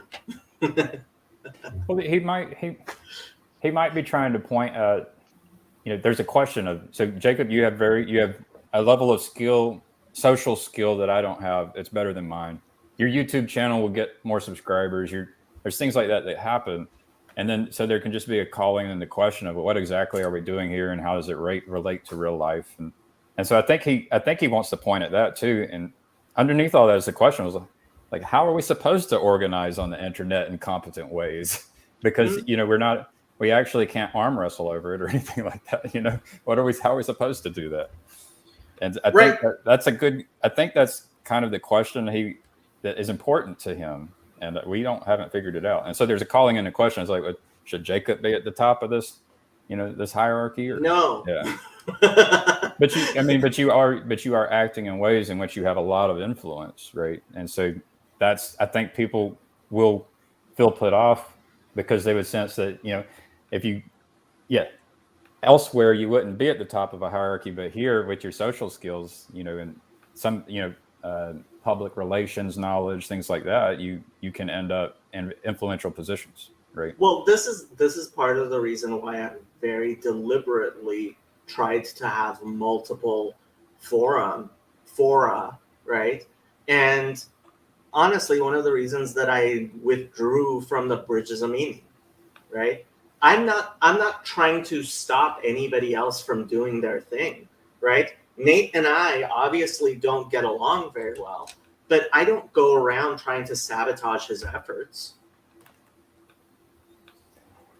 What'd you do? You went on Twitter and said he was possessed by, No. So that was the other way around. That's when he crossed into the boundary you're trying to do something, and you perceived him as interfering with the thing you're trying to produce into the world, right? Mm-hmm. You're trying to produce good fruit, and like I could still man him and say, oh, he thinks, and you could probably Claire would disagree with what you're aiming at and the way you do it, and so you end up with people who just have totally different views about, are you aiming at the right thing, and are you aiming the right way, and are you behaving the right way? Right? Well, look, and part of that, I mean, there's a reason why diversity and tolerance and inclusion, and when you actually mean those things, right?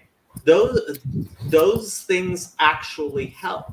Having a diversity, having tolerance, including people from various backgrounds and doing different things, like actual tolerance where you disagree with each other, is actually very useful and a good thing. The problem is it's been hijacked. Yeah, I mean, you do have a good opponent. I mean, what is a good opponent? Claire is an opponent. Nate is an opponent.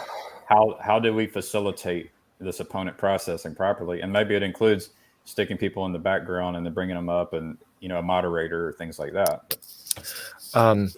I'll be honest. The first time I was introduced to you, Jacob, you were like railing against the Christians somewhere. I think it was against PVK, which, yeah, being from a Protestant background and knowing the whole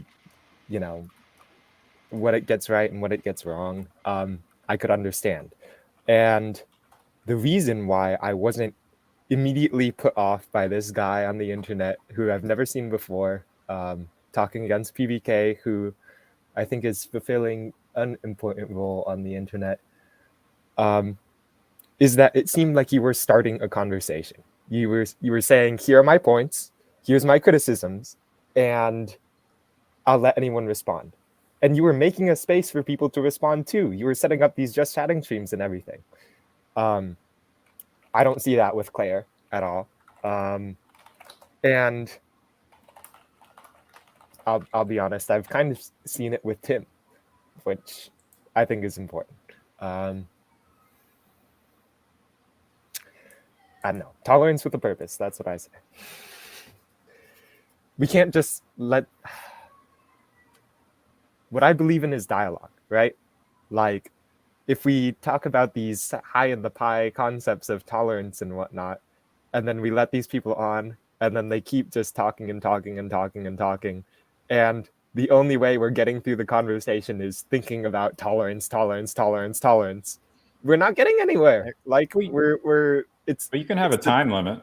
We could say, all right, you got 2 minutes, and as long as you don't break these rules, you can speak for 2 minutes.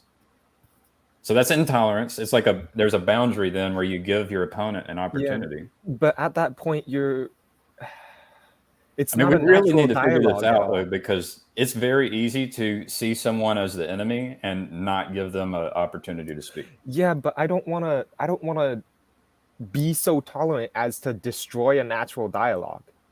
I mean, that sounds like an excellent way to use discernment, Andrew. I care about error correction, the learning and the teaching.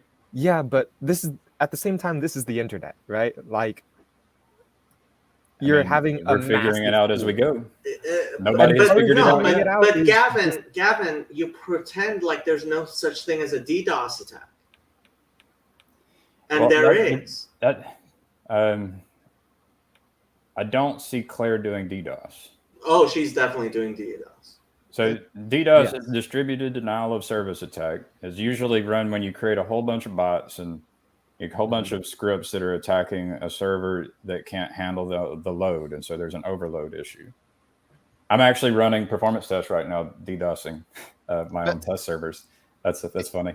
And so it's very easy to DDoS human beings. So some people can handle the load better than others. Like, different people can handle different amounts of load.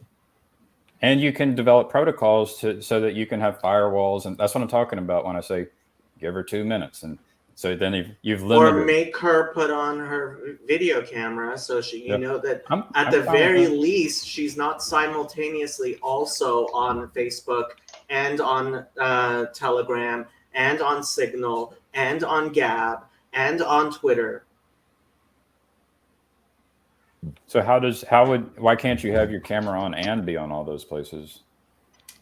Because if you're a single human being, you can't automate the interaction the same way that I believe she automates at least some of her interactions. She's on the internet more than 24/7. AI is going to change this. I can create a digital Gavin with a digital voice. Well, you know, when it does, I'll worry about it. But right now, I've been hearing that possibility for the past 20 years, and guess what? It hasn't happened yet. Within the next year, Jacob, clip it. Well, we will see. Yeah, clip it.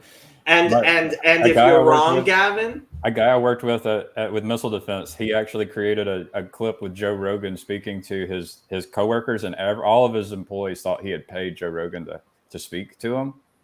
So because the tech is there and it's so good, it's just, people aren't necessarily using it to do DDoS at this point. But yeah, when will the tech is there? The question is, when will the DDoS attacks happen with this tech? Right. Instead of bots, Claire uses rapid fire questions. Exactly. The Israeli contingent is here. Welcome, Israel. Yeah. Let me just expand on the whole Tim point, because I feel like nobody gets what I'm talking about. We were talking about Amlek. Tim brought up on one of a previous live stream, just chatting streams with Moses, he talked about how we've all jumped the gun straight into religion, and we haven't. From my point of view, we should be diagnosing the meaning crises and then going into how can whatever religion embodied practices help and whatnot. And Tim has had the experience of not being within a religious tradition, not making that jump, and then he goes on to Bridges of Meaning, and he doesn't play their little game of immediately engaging with religion, and then what happened? He got called a heretic or something and banned, right? So even if he doesn't speak our language, that experience is important. Hello, Teo. Hello, Nakama. Hello, Kazi. We got the whole gang here, huh? Apparently. I would first of all, hello everyone. I hope everyone's doing well. Specifically about the Claire conversation, because I am a believer and I appreciate what Gavin was trying to do and I think Jacob, I think we all know that Jacob created this beautiful, interesting space. So, he shells it out, he dishes it out, but he can handle it too. So everyone feel free to call him out. It's all good. He's a big boy. Having said that, sorry, Jacob. Having said that, there still are limits with what we should be playing around with, because like I'm looking at Claire's comments right now, and Claire, I hope you don't take offense to this, because my attitude is generally, if you want to come and play over here, then everyone's down to play. But if you feel like you need to sort of like they said, rapid comment response and throw copper bombs, then you're not playing anymore. So you gotta take that seriously and realize that that's not what people are interested in. And this relates, Andrew, to your question. I'm not getting into right now whether we should be talking about the meaning crisis or not. I think we've addressed that once or twice, and obviously we could do that again, like specifically about your concern. However, I would mention that I saw Tim's conversation and I heard what Tim was saying. At the end of the day, Tim could get on here and he could talk and he could express himself. If he feels that this isn't the coddling space, and that doesn't mean people don't need to be nice, and that doesn't mean people don't need to be gracious. And if people see bullying happening here live, they should call it out. Just like I saw how Jake was responding to Claire, I still wrote to him, like, Jacob, still show kindness, and I'm sure he has his own reasons why he doesn't want to. So I feel very comfortable people calling out bullies that they see. And I feel very comfortable with Nechama jumping into a live stream and telling us all that we are sounding ridiculous, and then giving us her wisdom as she has in the past. It's all good. However, you got to be good faith. So, Tim, if you want to join, you're welcome to join. But people are going to express themselves their way over here. And if you feel, and this is not a bad thing, but if you feel like I can't handle that, it's too much for me, then you could continue listening. But you can't. The space, being a brave space, is everyone is coming ideally in good faith, and everyone is trying to work together. That doesn't mean people can't call people out. That doesn't mean Jacob, for example, could say something like he just did to Gavin about some social skills. While I don't necessarily agree with that approach, I don't think Gavin was broken down by that, and I don't think he meant Jacob was calling him out. This was all happening within love. Jacob already tested me a long time ago in chat. He knows that he can't like ruin me with criticism. My point is that I feel people should feel confident enough to not assume that in this space it's going to be, just hugs and kisses the whole time. And this is a place for people to expose themselves and be exposed. Nechama, say something.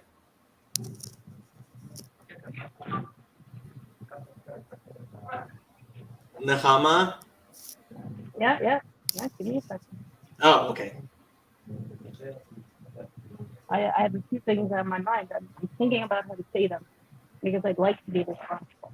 And I'm pretty upset And I'm upset about being upset because there's no reason I should be upset. There's no reason that I should be bothered by anything going on, right? This is my view. Never mind. I'm not going to explain that too much. If you're not adding to my life and you're taking away from it, I don't have a business treatment. Let's put it that way. Jacob, I have a personal issue. You're an adult and you can conduct yourself however you please. That's let me make that perfectly clear. And it's not my job to tell you how to behave. That being said, being a person in this space, there are two things that I've found to be continuously untenable.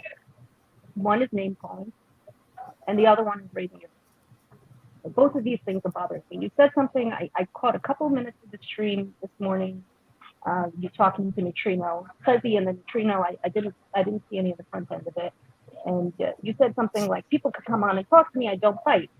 Maybe name calling and raising your voice to you is not biting. I understand there are cultural differences, but this is a universal internet space. To me, that's biting, right? To me, that's enough to make me go away. Now, you don't have to conduct yourself by my values, right? But I'm letting you know that it bothers me a lot, and I don't find it to be helpful in dialogue. I really don't. And so, like, you've expressed a couple of times why you don't understand people having a problem with you criticizing them. And criticizing ideas is one thing, but if you criticize ideas and then call them an nincompoop, you've lost the game.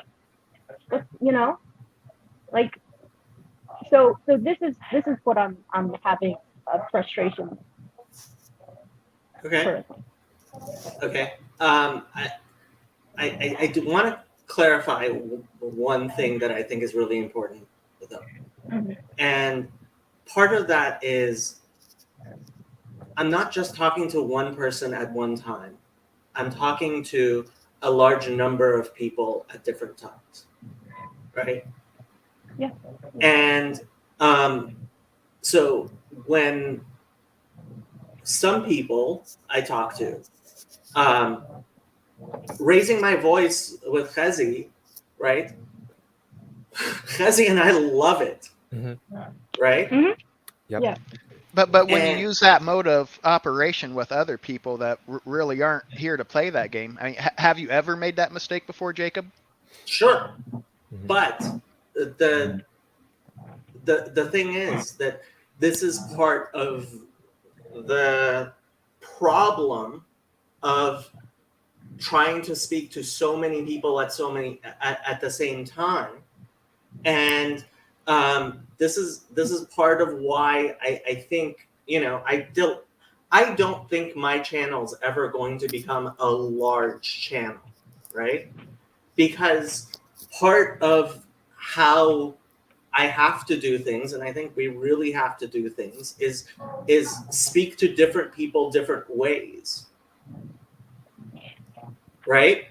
And some people come on and they're saying things and acting in certain ways, and there are people who I will insult very, very, I mean, especially when you look in the comments on PVK and in text, I will use very sharp insults, right?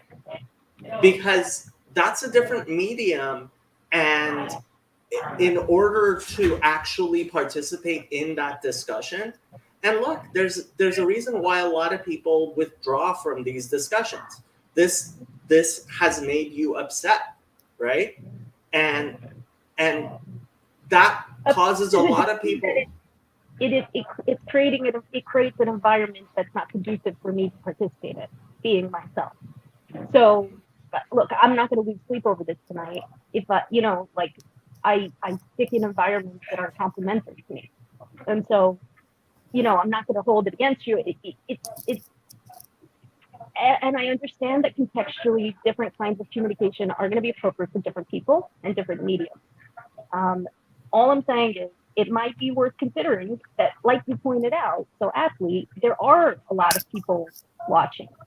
And no, you don't have to, like, cater and simp to the entire audience. I don't do that. Certainly, I would be appearing very different speaking very differently and saying very different things when I say I'm not really thinking about what the other people who are viewing right now are thinking of me, right?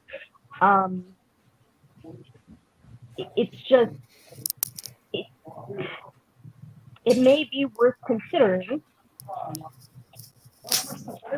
that it is in some way shooting yourself in the foot. I'm not saying to change who you are as a person, but it's like there's a few things. Like, look, if you're speaking about an entire group of people, maybe don't insult them. Maybe. You can. That's a very easy rule. Talking about Protestants, talking about Jews, talking about Christians, talking about my neighbors. Maybe I don't insult an entire group of people. Maybe that's just not useful to me or anybody else. You know, if you're talking to me specifically and you want to rib a little bit, that's one thing because you know what's appropriate contextually. But like you have people time and time again telling you how it's hurting you. Look, Jacob, in the beginning of 2020, I had some information about what was coming down the pipe. And so I started talking to friends and family about it. My sister came to me, she called me one day, she says, Nechama, I love you, my older sister. If you keep, I don't know how to tell you this, but if you keep talking to me the way you are, I won't be able to talk to you anymore. Why? Because I was telling her, look, we're going to be locked down for 2-3 years. You know, you should stock up on food, consider where you want to live. And like to her, this is all crazy madness. And I was like, look, it's true. I'm just giving you a heads up on what I know. You know, like I wasn't speaking of this calmly. I was actually a little bit more on the hysterical side. And she's like, it doesn't, I was like, but it's real, it's true, you know? And she's like, it doesn't matter how real or true this is. You are shooting yourself in the foot by raising my blood pressure, giving me fight or flight. I can't do anything. Now I'm too terrified to do anything. You're telling me the world's ending. Now I feel like the world's ending. This is not useful to me.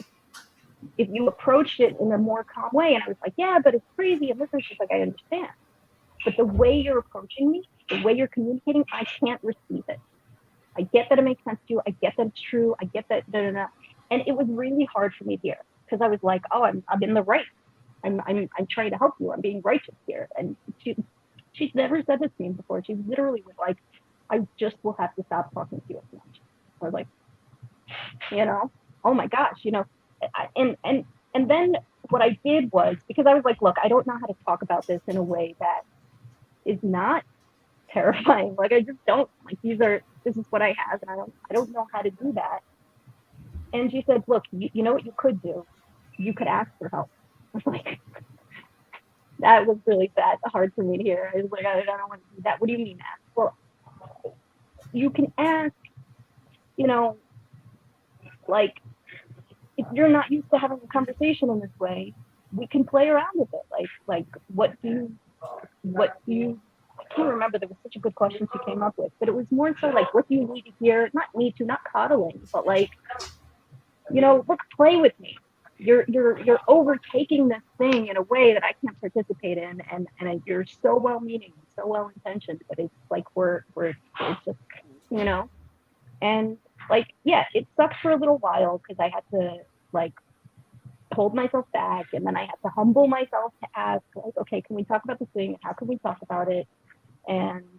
But over time, it improved our conversation. I tempered a little bit. She took me a little bit more seriously. We're able to meet in the middle. It's funny. One of the first few times we talked, Jacob, I started talking about the political stuff. And after we got off the stream, I was like, why did I bring up all of this stuff? This is like, I don't talk about this stuff with strangers. Like, that's ridiculous. And this is why I didn't tell you this part of the story. That's the part of the story that I forgot. It was a conversation with my sister, how to talk about all these things, you know? And yeah, I mean, look, I'm not saying you're right or you're wrong. Like, the truth is somewhere in the middle. Like, it's more of a... Right, okay. But I want to point something out. So I go to a family wedding, right?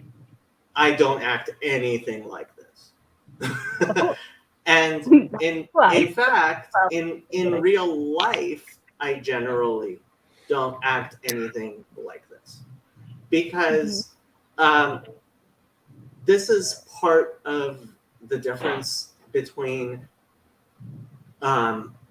what happens in the internet when you are dealing with niches of people as opposed to dealing with general humanity, right? And I have to say, when you look at the vast majority of the internet, it is operating by a lot of the rules that you're setting up, which are good general rules. Hey, how about you don't insult large numbers of people, right? How about that? How about you don't say things? How about you don't call St. Paul Ball of Tarsus, right? Do you really need to needle all the Christians with your Ball of Tarsus thing, right? And I have to answer. I'm not needling all of the Christians with Ball of Tarsus, and I would never walk into a church and do that. There's a group of people who are coming specifically to me, and they tend to be young men because they want to hear that and see that. And at least a few of them, and I'm thinking of a few in particular, not anybody is thinking about here, who need that needling in order to give them permission to say things which they don't feel permission to say. One thing I like to bring up is that it's good to have a criticism when it's a question, right? Like Jacob criticizes the Christians a lot, but he also has interviews with Father Stephen DeYoung. And I don't know if we want to get into this conversation, but one thing I appreciate about Tim is that when I had my initial criticism of this little corner in Amalek, he asked the right questions. He took a snippet of my conversation that was actually coherent, and he was like, I'm willing to help. Let's get in contact. And a large reason why I had that pared down post on your Discord channel, Jacob, is because I talked to Tim, and Tim is, from what I know, not too familiar with Vervaeke's language. And I was able to pare it down so that even if you don't know Vervaeke's language, you're able to understand that post. So I think it's just criticism and then open to response. That's what's necessary. And if you have to structure your whatever dialogues such that it has to allow for that, I think that's too much of a restriction. It should happen naturally. I want to let people speak. I will just point out one thing. There's a reason why we need a diversity of forums, and I've very deliberately been trying to create a diversity of forums. I think what I've got to say kind of fits off that. But first, I just want to commend Tim for putting some skin in the game, jumping on camera, and I'll pass it off to you. But firstly, just to go back to the Claire conversation, when she first came on, I had a reaction that I'm like, oh, I don't know if I just thought my own personal feelings, like I don't know if I trust this person.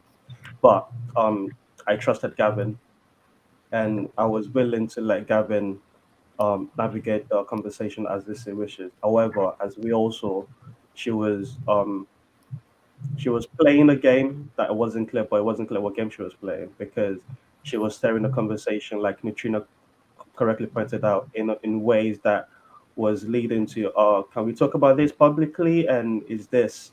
And when someone's doing that, so when Jacob came in and sort of put the Amadan up to speak, so to speak, I was like, okay, fair enough, because I also trust Jacob, and I think these are, if I hadn't spoken to both of them individually and Jacob privately, there would be different levels of trust. I don't know Claire but I was willing to let Gavin do it. And if Jacob, who seems to know a lot more about her, says no, I'm not sure. I think, to go back to what you ended up, Jacob, different forums would be having a conversation with someone like Claire on Discord. I think is perfectly fine. But if there's a chance that she's using the fact that it's a public conversation and also not willing to put some skin in the game by putting on camera, I'm like, I don't know if that's. I think that's like a good rule of how to navigate what you were speaking about, Gavin. And also really quickly, to the point about how Jacob comes across. I think it is one of my favorite things, like Jacob said to me that really made me like him, was when he was like, I know I'm not going to be one of the bigger channels from this corner because of how I come across, and that takes a level of self-awareness. But the medium that we're all speaking to affects how we all come across. And Jacob is clearly speaking to, like he said, a targeted audience. But like you also said, Jacob, you're speaking to many people at once. And the way you come across will rub certain people the wrong way, especially if they don't know you. And I think to have someone come in and try to help like guide you, I'm sure you take it as out of love, and I think it's testament to the sort of people that this little corner curates. So yeah, I'll pass it on to Tim and see what he has to say. I kind of missed most of the early part of this, but yeah,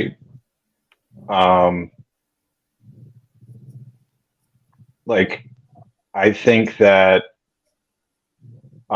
some of the things that Jacob has done really well are self-evident, right? Look, we have 9 people here on camera. We got people watching, right? Like, he has created this space, where like there was a desire for it, and he holds it open. He holds the door open for most people, and I think that's incredible, and it's great. I'm enjoying the privilege right now. But like, the only reason I said that the conversation had somehow gotten worse is because I've actually worked with intelligence agencies before. And if you think that they employ tactics as obvious and as ineffective as Claire, then you are like uninitiated. And I just, like, the point of kicking Claire off would be to get the conversation back to a place that was fruitful, or that was at least comfortable. But it's like minutes and minutes were passing after she had kicked off, and she was still there. And the person that was keeping it going knows who they are. And so like it was a bummer to see that Gavin wasn't given the privilege to manage the stream, because I think he's a very smart guy. I think he knows what he's doing. And it's a bummer that, like, people's words are being taken out of context. People's intentions are being taken out of context just because, like, we're getting a little butthurt. It's like, if you're gonna talk shit, expect shit to be talked back to you. Live by the sword, die by the sword. And if you don't want a fucking sword swung at your head, then either pick up a shield or stop swinging your sword. That's my main thing, and that's why I stuck up for Andrew, was because not everybody's 6'4", and sometimes you need somebody in the wings to just be like, hey man, I got you, because like, I've been listening to these streams for a little while now, and I am horrified at the things that I hear said about religions, about groups of people, about ways of thought. I mean, like, it's like, if you were to say these things about someone like in their presence, you should expect to be Tim, killed. I have a in question. certain But situations. Tim, I have a question. Why are you listening if you're horrified? Because it's fascinating. It's Okay. fascinating. Then, okay. I'm gonna insist. I have to say, that's not healthy, Tim. If you're being horrified by this conversation, you shouldn't be listening. What did Nahama just say? I'm curious. Go ahead. I'm gonna pop out of this. You're gonna pop out? I've got a meeting. Thanks, I'm Nahama. sorry, Sally. I didn't have a chance to hear what you guys have to say. If you guys are still chatting, when I'm done, I'll pop back in. Look, there's a lot of value here. That's why I'm here, right? As far as like, you know, Jacob, actually, I think you're a lot more liberal in who you talk to than I do. You know, like somebody being an agent or not even. I don't need that. I don't think I owe anybody my time and attention. Like if I'm not having a good time, I'm out, right? Like my guardrails are, you know, I'm not even there. So you're actually far more liberal than I am in that sense. Like, you know, I don't think I need a reason to not engage with someone, frankly, in any capacity of my existence. But that's just my opinion. But I do appreciate the how much you are putting in to try to give people a platform and give people a seat at the table, you know, despite, you know, the various quirks that we have for whatever reason. So I will say that. I wish I could stay longer. Let's see, do I have anything else to say? I don't know. Love y'all. I'll see y'all soon. Bye. See you, Nahama. So going back to what Tim was saying as far as the conversation getting worse.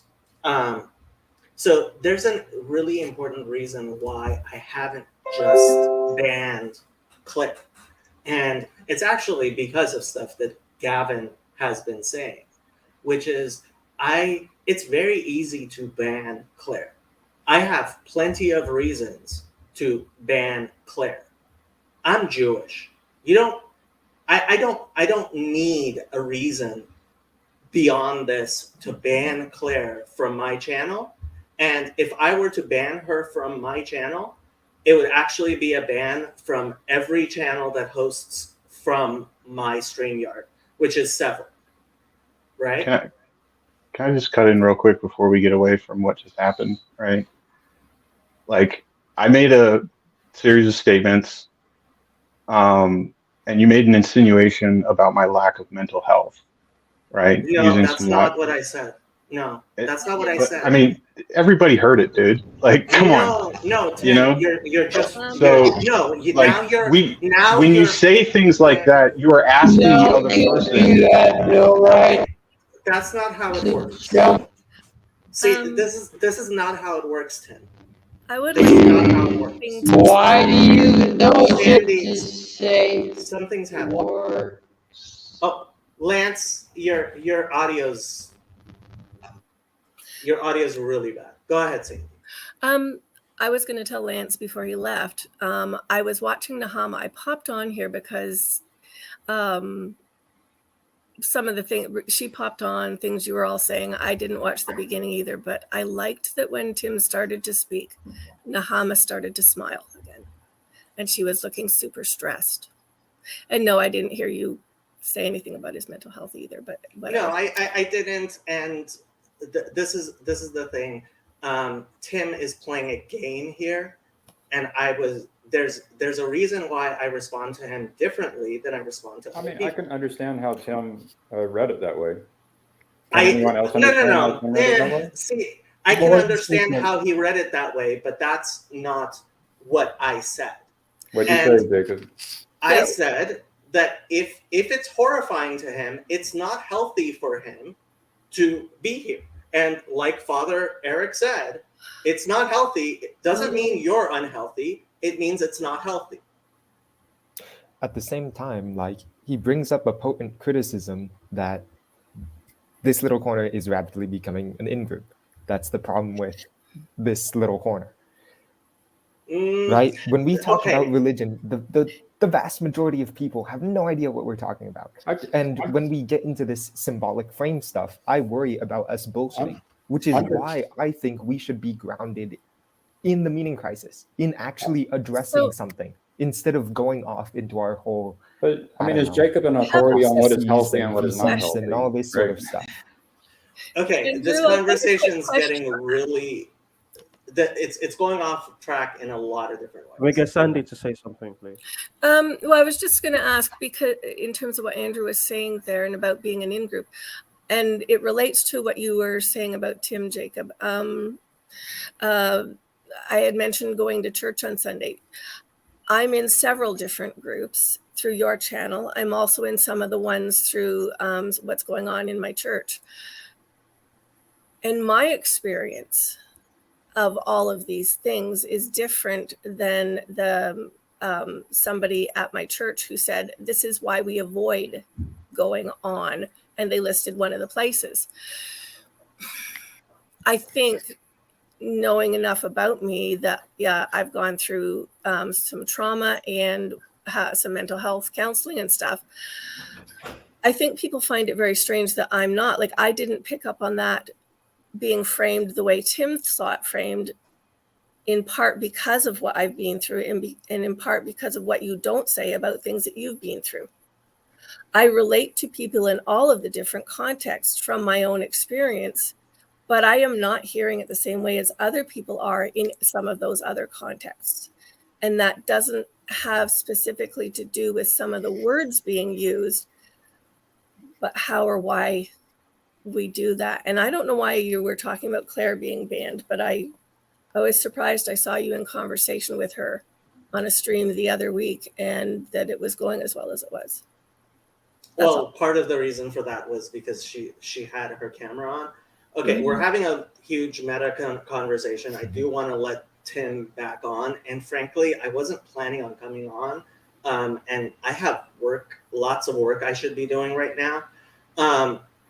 I just want to make it very, very clear. There's a reason why we're having recursive meta conversations about how to have conversations and what the conversation is, because that's actually what my project here is to have that meta conversation, right?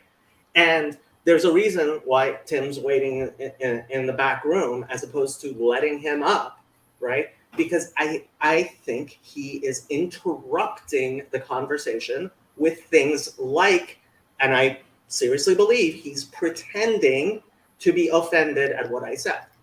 Now, I might be wrong. I may be wrong. I am reading intent where it might not exist. But you know what? Part of the problem here is allowing people to actually use these very open rules, right?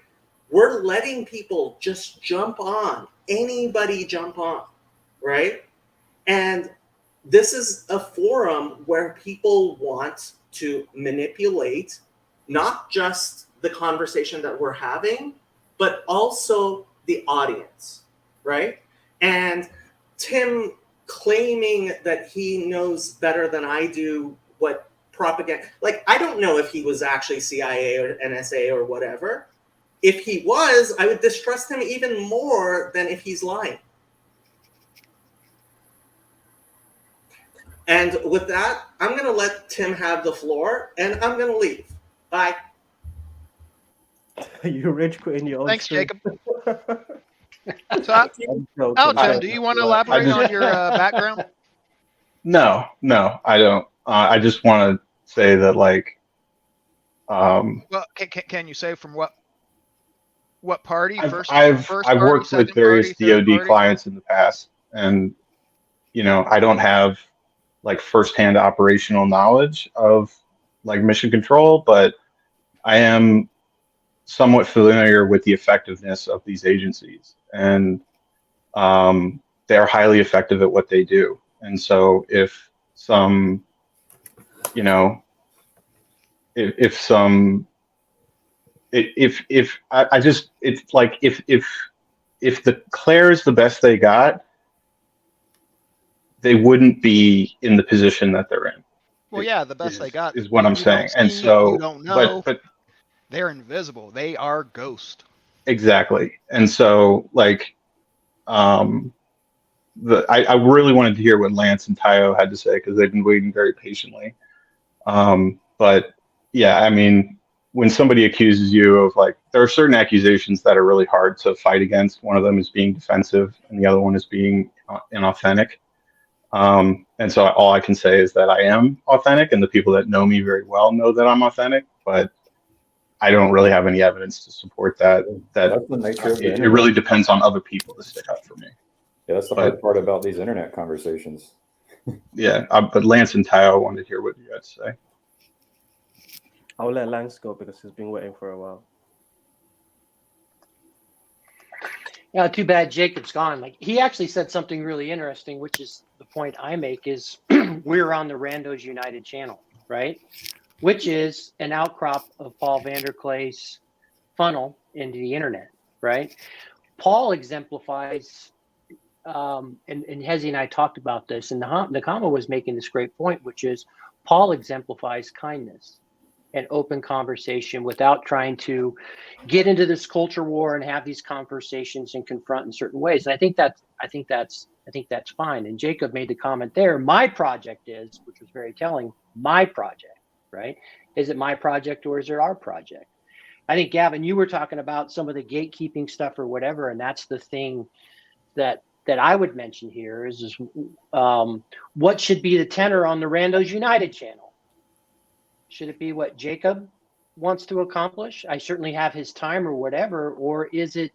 And I think the answer is, and here's the answer if I were Jacob, I'd come back, would be, well, let's get other voices on here, and I don't need to be on here all the time. And in those voices, we will see people that reflect more, that have the conversations more in the way that Paul Vanderklay has the conversations, which is if you came to this corner of the internet, you came through the Paul Vanderklay type of conversation. Those are the sorts of conversations you want to have. And you have disagreements and everything else, but with that spirit of good faith. There are plenty of other places to go out and have the arguments and confront and do this and challenge people and everything else in a very abrasive and personal name calling. That's what Nakama was, the mirror she was putting up to Jacob was. He does exhort to name calling. He goes personal. It's not about the idea or whatever. And those are the sorts of things that you'll never see Paul Vanderklay do. And he'll allow some widely disparate views. So that would be, and I keep pounding the drum, and Hezi and I were in the comments here, is my point would be, is that with respect to the Randos United channel, which has been taken away from the whole and now down to this little bit, what is that going to be? And I would also say, just with respect to Tim, Jacob making a decision and psychoanalyzing Tim and saying, you should do this and you should do that or whatever like that. When Jacob does that, I just call bullshit on that, to be honest. Like, you didn't have any right to go tell Tim what he should be, what he shouldn't be watching or he shouldn't be watching. He doesn't know. So anyway, I'll be Lance, quiet. I have a question for you because I'm scared of Paul. I'm not scared of Jacob. If you want to know more about me, you have to find it out through listening to me talk on Jacob's channel. I've been wondering about that because in essence, I did come in via Paul, but it was via Paul having a conversation with a guy named Clay Leibolt and going on Clay Leibolt's newsletter thing. And then popping back to listen again to something and eventually deciding I wanted to approach the Discords, but I was on Jacob's Discord first. That partially has to do with my background in relationship to the place both of them would hold in sort of my outer contexts. But I'm never sure what to do with that when people start saying things about Paul and Jacob, because I'm like, I mean, I've said on the one group I'm talking to, I've said it literally to Paul, I'm scared of you. Which is really interesting. Yeah, would you be willing to go into that a little bit? I find that comment fascinating. Only if it's useful and you have good question. But I don't want to interrupt the bigger thing that's going on here because I'm not quite sure where I fit in that. Yeah. No, I found, if you don't want to go into that here, that's a different conversation. I found that to be fascinating, and I don't want to discount that. No, and I'm not unwilling. I just don't want to go off track. So Yeah. I'd be curious. As would I for sure. too. I think. Yeah. I think the conversation we're having, the reason, to Tim's point, that Claire was still being in the conversation even after she got kicked out, is because I think Gavin's instincts is right about what we're talking about. It's about the threat detectors. Like, this little corner does need threat detectors, and I think, to your point, Lance, Paul will have conversations with anyone, but his threat detector is his calendar thing that, very few people can actually get onto. And I think that's a wise move by Paul too, because the internet is full of people that are not. He also doesn't share everything he records. Exactly. So the whichever internet community you're making, you do need threat detectors, and just letting anyone on at any point. I mean, Father Eric will attest to what that can lead to. So, but like I put in the private chat, the threat detector needs to, fluctuate somewhere between Gavin and Jacob. We can't always be. I think the name calling, I think, is a fair criticism, but I think if that's, I just take it as part of internet culture at this point, because the medium affords. The medium is such that there will always be people that deserve to be name called, and if your audience are those people, you will resort to name calling, and yeah, it just depends on which water you're swimming on the internet. Yeah, I think theological waters on the internet are dangerous waters, mostly because you get these people who don't understand their traditions talking about them authoritatively. You know, and when I'm going to keep defending Tim here. When people like Tim come into the conversation and he is completely outside the loop, but he has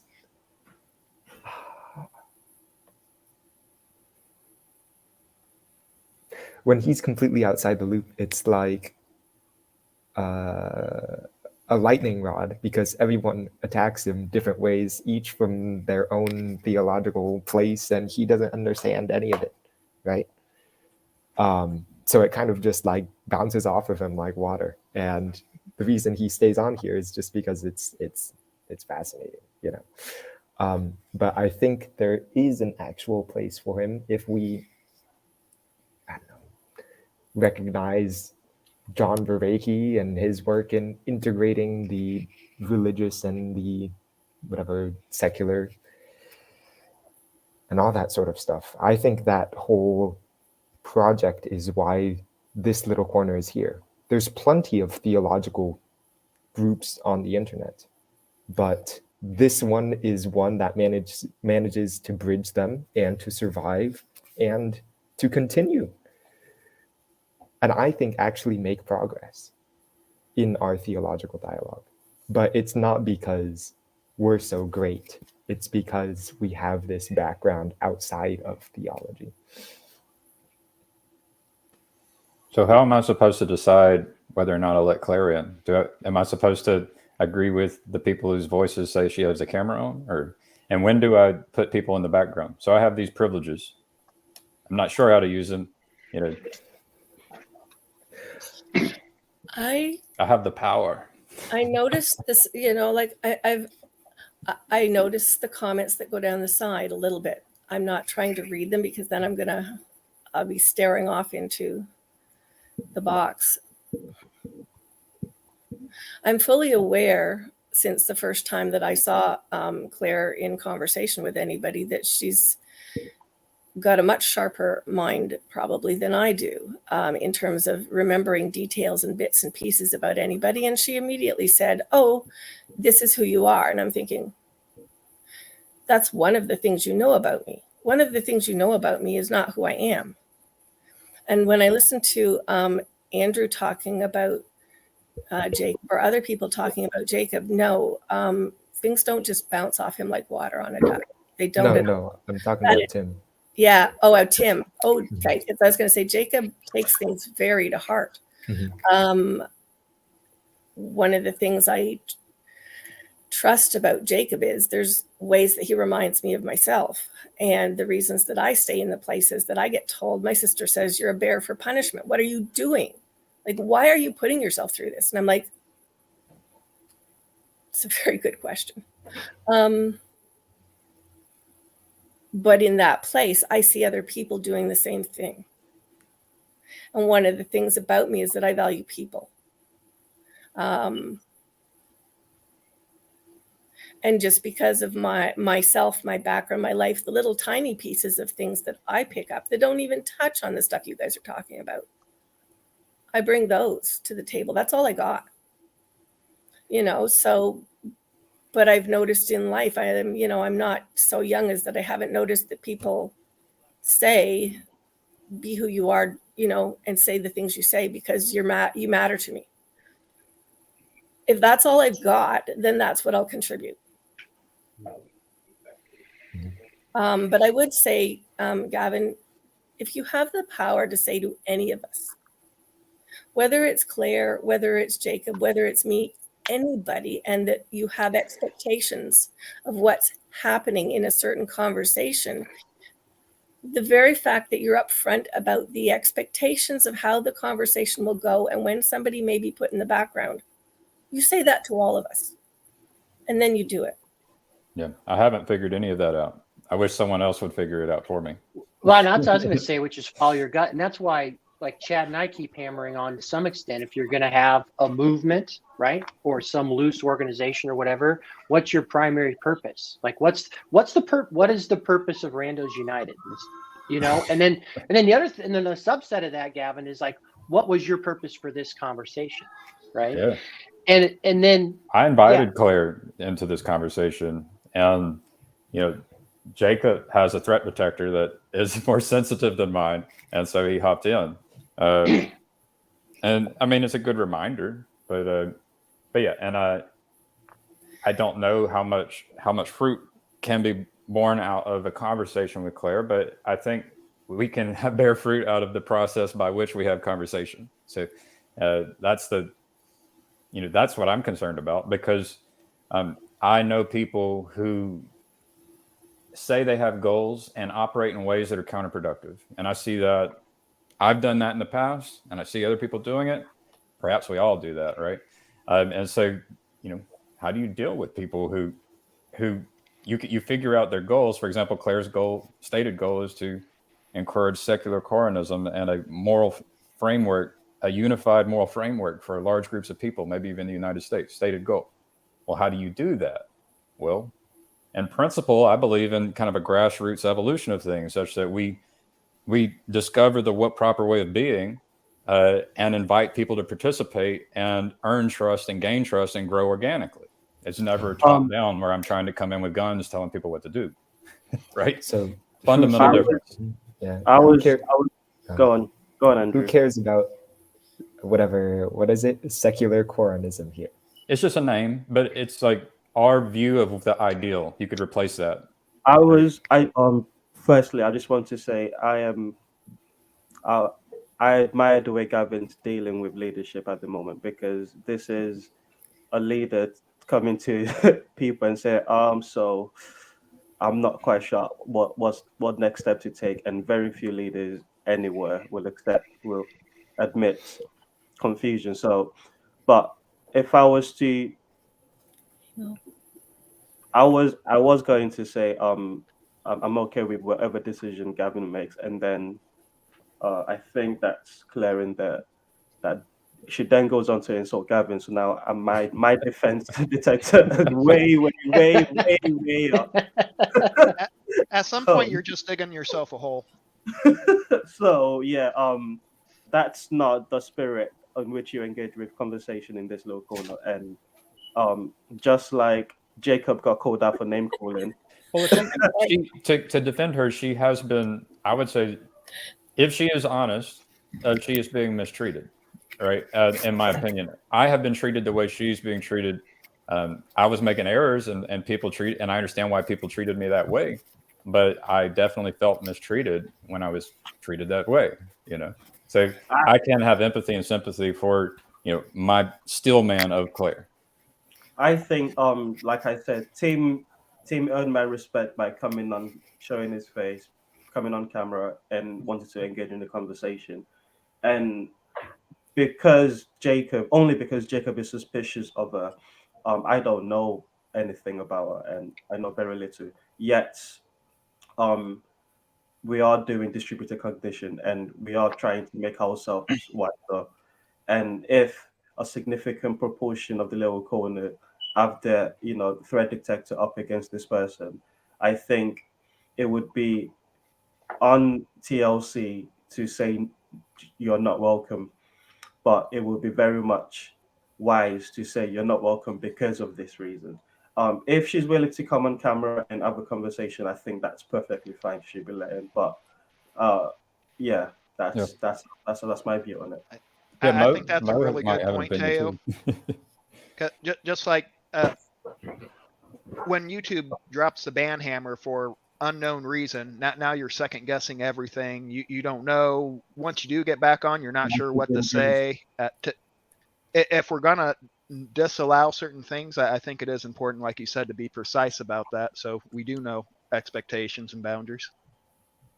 Yeah, and I think when Paul talked about the estuary, right? It's where the mix of the fresh water and the salt water, right, come together. Also, allowing a few monsters to help people figure out how to deal with that in their life is good. However, there does come a time where you do have to remove them if it's going to affect everyone as a whole. And so that's where, like when I think this, Gavin, when this was your conversation this morning, which is, I think there is a larger sort of principle, like what's the primary purpose of what's supposed to be about Randos United? Is it to have good faith conversations in the spirit of Paul Vanderklay, where clearly there'll be debate and passionate stuff that goes on, or is it going to take on more of a culture war sort of a vibe where we want to get people and shock people and do these things? That's a different thing.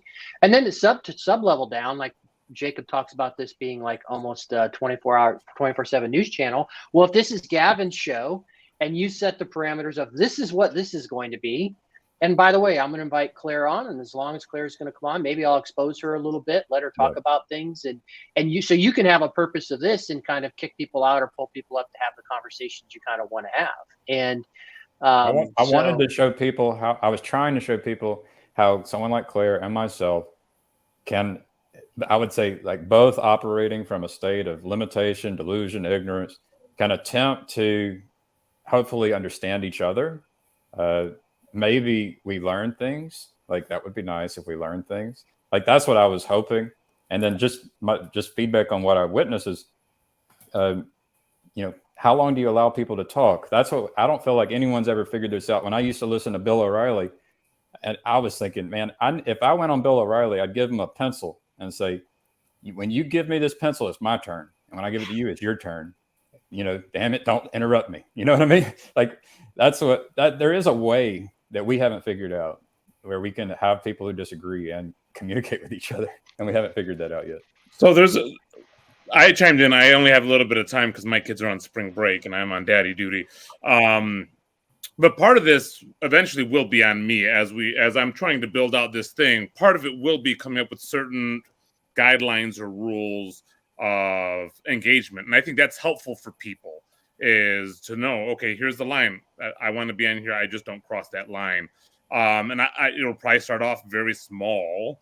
And then it'll go on. But even for like when somebody like Gavin decides to, jump on here, he knows where he has to fit in. And if somebody crosses this line, he can decide how to adjudicate that. But we're working towards that. But one of the difficulties is that there are cultural issues here.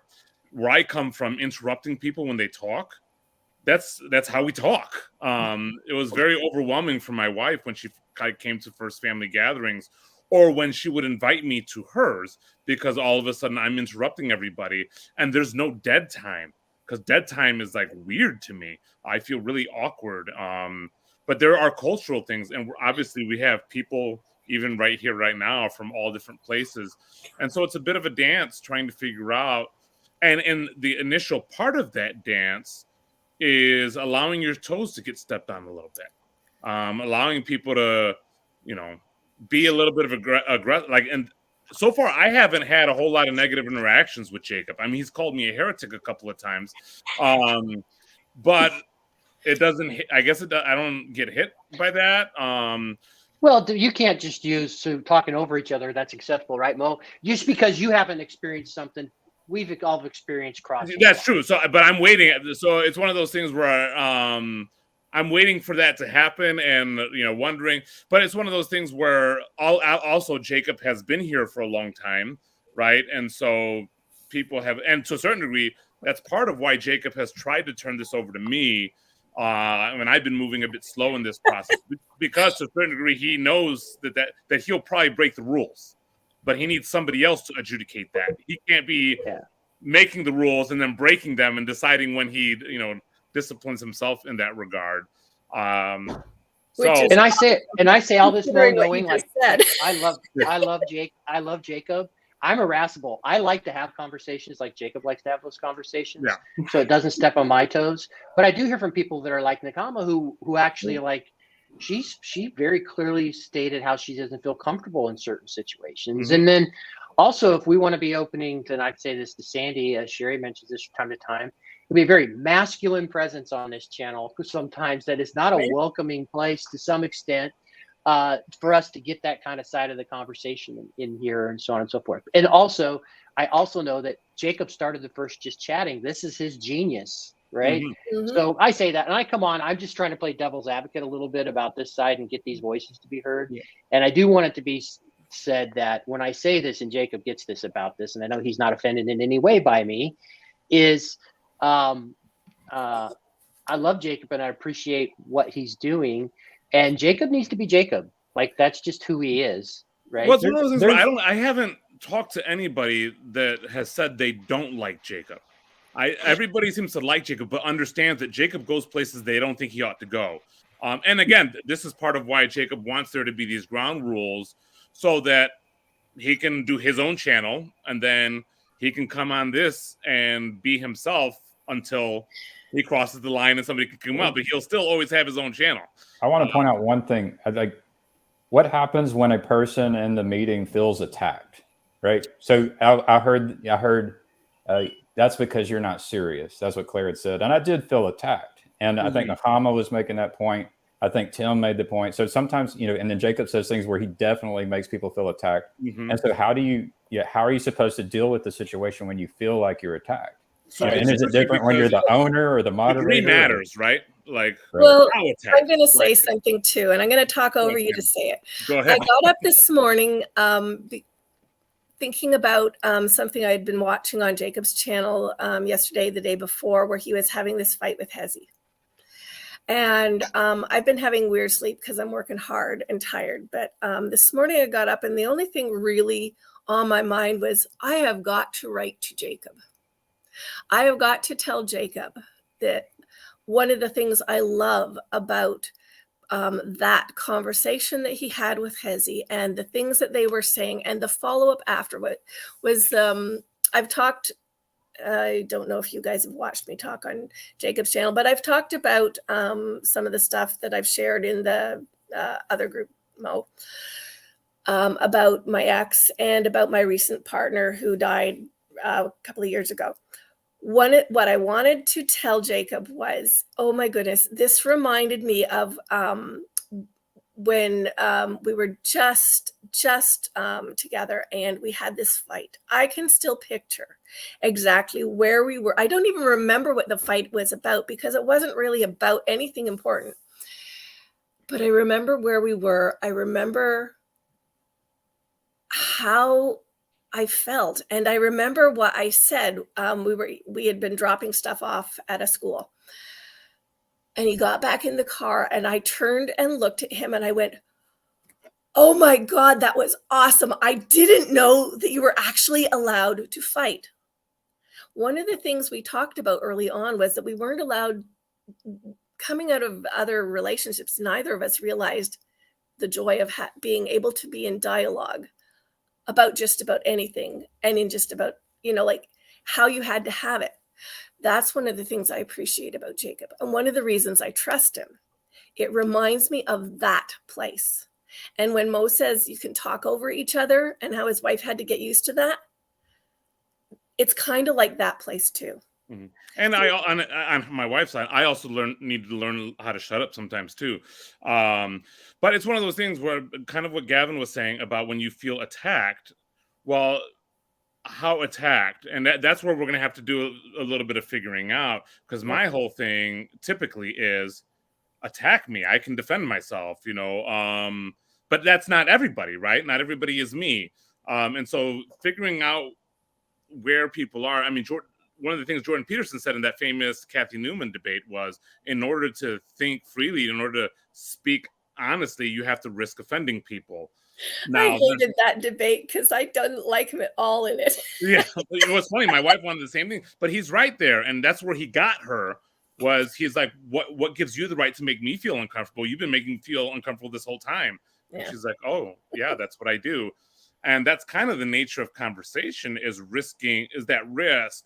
And ideally having faith that the relationship can withstand it. But there's always those people that take it way too far, right? I think that's a critical component, is that good faith. And as long as we can, maybe this is too idealistic, but as long as we can all stay good faith with each other, what does that mean? The course correction almost automatic. In a lot of ways, we're trying to decide, do we need a course correction, or how are we conversating with each other?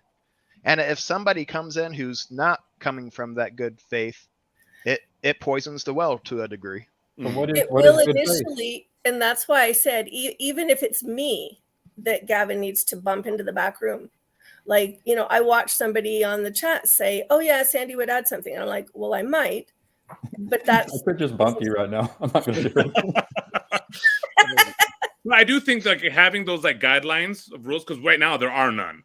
And so the fact that we're all having this good conversation, that's without any rules. And so for the most part, it goes okay. So then, but having guidelines will also help people feel more secure when they come on there. Because somebody in the chat, I can't remember who, was saying, when Sandy said that Paul can be scary sometimes. Well, how is Paul scary? Well, because part of it, at least for me, is that you never know where Paul stands in anything, or in very few things, because he's very milk toast in that regard. Whereas with Jacob, you know exactly where he is. And so, knowing those parameters helps you know how to engage. And Paul yanks your chain in a unique way. Like, everybody goes, oh, but Paul is so kind, and Paul is this. And I was watching his conversation on some of the things he says about Jacob, and he doesn't say, and what was it? He had something up about Orthodox. Oh, yeah, in the roundtable conversation, I guess, with Reiki and stuff. And he's going, oh, I know some. And I'm like, oh, you're such a jerk. I know a non-practicing Orthodox. You're such a jerk. Like, seriously, you get away with that? Yeah. But yeah, that's the thing about Paul, is that he's very passive and moderate, but sometimes you don't know where you are, and you don't. And so that can be scary for some people. So, but anyways, all I wanted to say is that this kind of lights a bit of a fire under my butt to kind of get things going and try to help establish some of those boundaries. I'm careful with those words, because we don't want to be like, it's hard, you have to do this. I'm not that way, but it lights the fire to try to get something a little bit more organized. But I got to go take care of my kids. Love you guys. Thanks, Mo. Thank you, Mo. I have one quick side comment, because I don't know how to comment in the comments section, only in the private chat section. So a short, quick aside. Hey, Flevis. And yeah, I know you're scared of me. And yes, I do know, but you asked, do I know who your brother is? Yeah, you said who your brother is. So, and there, I'll give you the deaf I love you. One day we'll talk. Go ahead, Gavin. That was it. Thank you for that brief advertising moment. No, better go heck to call us side things. I have no script. I pay attention to technology and how it shapes us. We're doing it right now. We're trying to figure out how to do it. So, like, more so than talking about theology or aiming to behave with in the spirit of Paul, like I'm curious about the technology. Like I would call myself tech support. Like I like that part. So I'm a bit of a nerd in that way. And yeah, I'm learning, and I'm just checking my notes from a potential son visit this afternoon. We're going shoe shopping. Nice. Okay. Was that your idea or your son's idea? Both. It's the way the best ideas work. Yeah, he also still likes that. I don't care how old I am. You want to buy me some shoes? I'm all in. Okay. Wise man. So go ahead, Taylor.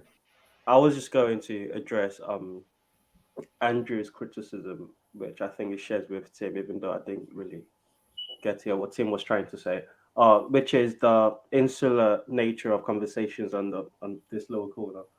And I think it goes to what you were just saying, Gavin, is we're working things out. We're working out a better way to have conversation than the antagonistic way that the internet seems to promote. So in a way, we're kind of trying to work against the machine, against the algorithm, and try productive conversations. And doing that on the fly, there will be some moments where we have to pause and think, okay, all right, what's the next step?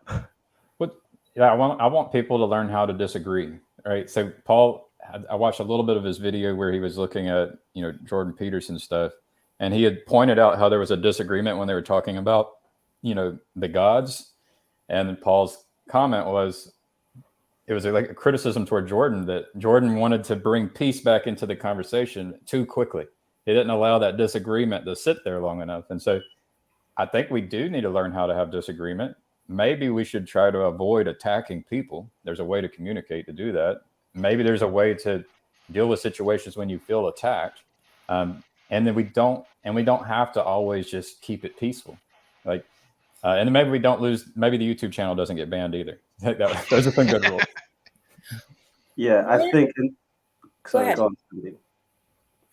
I was going to say, in the spirit of trying to figure out what the guidelines should be, I think not attacking each other is a good one, because different people have different tolerance for it. I told Claire I disagree with her, and her first comment was, "You're just not serious." Right? That's not the right response to when you say I disagree. Maybe. Well, you have to understand the other person's perspective before you can say you're not serious, right? So the first question would be, well, what do you think how do you think I view this situation? What do you think my view is? And then try to explain why you think my view is not serious and how your view is serious. And then, there has to be some type of a way to explore the different views to figure out, am I making a mistake? And both people, the question I was asking earlier, what is good faith? Well, good faith means you're going into the conversation knowing that you're not perfect and you have a lot to learn, and that this other person may actually teach you something. And if everybody goes into the conversation like that, then I consider it to be good faith. She reminds me of a little, in a way, of somebody on the Bridges of Meaning that I was super uncomfortable with and was avoiding it because of who I'm now starting to talk to just little bits when I have a moment. But it wasn't for any of those reasons, because it didn't work within that framework. One of the other things I was going to suggest in terms of how we can handle it is like when you look at when there was a massive amount of people on here and it was other people speaking up for people in terms of how I relate to them and how they are, and that a little bit of that cross sharing, because it wasn't an argument that grew in size. It was something different. I think those kind of things help, like, because I know, like, even in like everyday conversations, I'll get misconstrued by people. And somebody at work told me, I met somebody in their family and they came back and said, "Oh, you've made an enemy." And I was like, what the heck are you talking about? Apparently it was something I said that they took as an insult over the person I work with.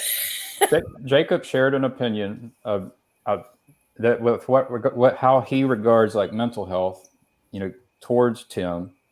Yeah. Tim may have felt it as an attack. And then Yep. my question is who is Jacob to know what's best for Tim? So there's certain types of statements you can make that just there's no way you can actually be confident in that statement, and people do that. Like Jacob's statement was as wrong as his statements about you should always tell your wife she does not look fat in that dress, right? You can't just make statements like that and be confident about it. And the funny thing, I took it as a generic comment that was directed at me or anybody else that he was talking to, just one of those, generic views. And that's why I didn't react to it. So then at that point, though, you're basically telling the world and the audience that you should not be paying attention to things that you should not be fascinated in things which are scary. No, I didn't take it that way either. Well, how did you take it?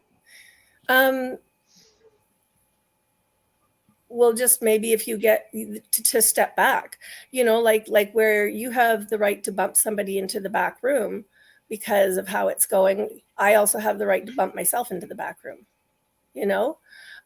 So if for some reason I'm in the middle of a conversation and it's a day where I just don't have what it's going to take to be in the conversation, I say so and I jump out. Like Nahama said, I have to leave now. I don't know if I'll come back, but there's that. There's a lot of that in these conversations that I hear people doing. I guess there's, I'm reminded of Grimgriz saying, something like he's in the world of video games and he gets a glimpse at the world outside the video games. And he's like, well, somebody needs to do something about this. Right. And so there's maybe something in a man, that's called to pay attention to the thing that's happening that is concerning and maybe try to help, make the situation better. Right. And so that doesn't seem like a problem if you see something that's concerning and then you say, well, you ask yourself, well, how can I make this situation better? That actually might be the right move. And so the message that Jacob put out there might actually be completely wrong for most men in the world, right? It was not a good message. Even so, I'm going to say what you believe it was a general message for the audience of the world, maybe people 100 years from now watching this video. It's still, I'm not sure that's a good message, right? So you got to be careful when you say things confidently. And then we have to be willing to push back, which I thought that was a brave move of Tim to just point at it. I was impressed by Tim pointing it out. And we don't have a lot of people who do that. And that's the kind of, I think that's what's missing in the world is encouraging people to point out mistakes so that error correction can happen, so we can identify leaders, we can raise them up into positions of power and influence so we can transform this thing towards something better. We have not been doing that. We have some amazing tools, but that's the kind of thing I'm interested in, but I'm tech support, right? CW.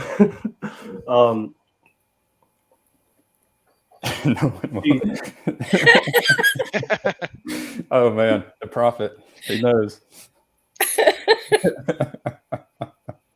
I think any one of the people here could be someone that's written about in history. You just don't know.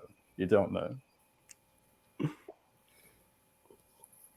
CW might be the person. Remember that time CW made that comment? Just that one gif. Yeah. And it'll be that CW comment that makes somebody 100 years from now watch it. Well, it could be, it could be Claire Call rebrands and changes her technique, and she's the person that people want to go back and study how Claire Call went through her iterations of error correction toward the ideal. Who knows?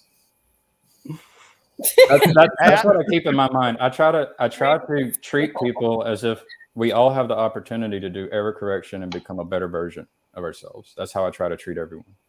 And that makes me naive on the threat detector side, right? Well, it can, but I think Nahama said something the other day about, to some degree, if you are a breathing, living human being, that means you've succeeded in a large scale way. Well, it's not you. It's like I am everything except me, right? So it's like my ancestors and the culture and there's all kinds of things that have succeeded. They go into my nature and my nurture. And this is one of the things I think me and Claire were disagreeing on is I I consider the possibility that we are NPCs in a simulation, and that is a probable truth. Like there's a degree of probability that we are NPCs in a simulation. I mean, Right. you how could you tell? I like Right. going How to can you Laplace. disprove it? Are you familiar at all with Laplace's demon? I've heard the phrase. I don't know. No.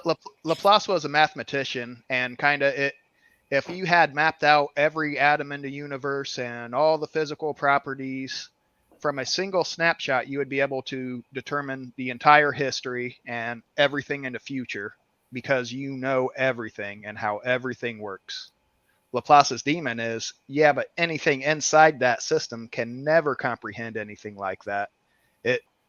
So just by virtue of being in that system, you are ignorant of its true workings. And I don't necessarily agree with that, because it assumes something about space and time, right? It assumes something about space and time and computation, right? For the uninformed among us, what does it assume? I'm an agnostic person. I'm very agnostic. I mean, to me, that's like a mathematical way of saying God is inconceivable to our human brains, because God is the entire universe. He is every atom. He is all the laws, everything. As something that resides in that system, we can never have that level of comprehension of the system that we are in. And doesn't bother me. Go ahead, Sandy. I apologize.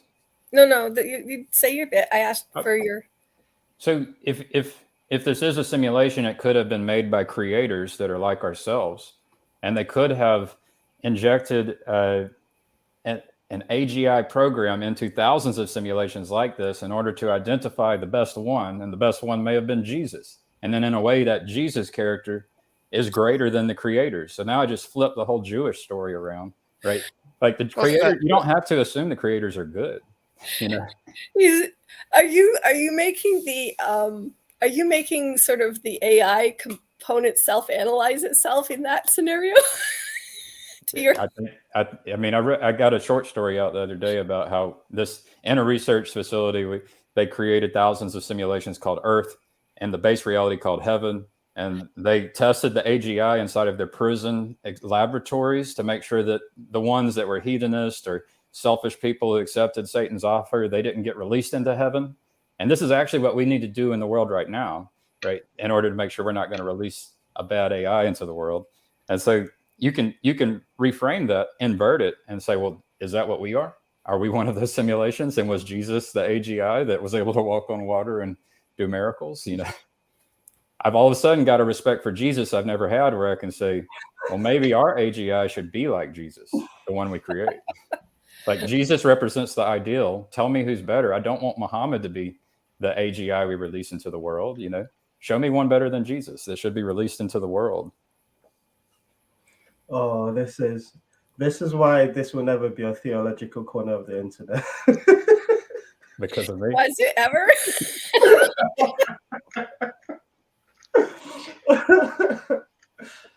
Oh, see this.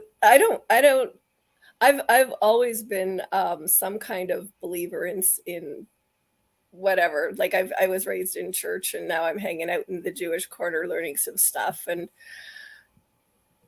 I like the challenge.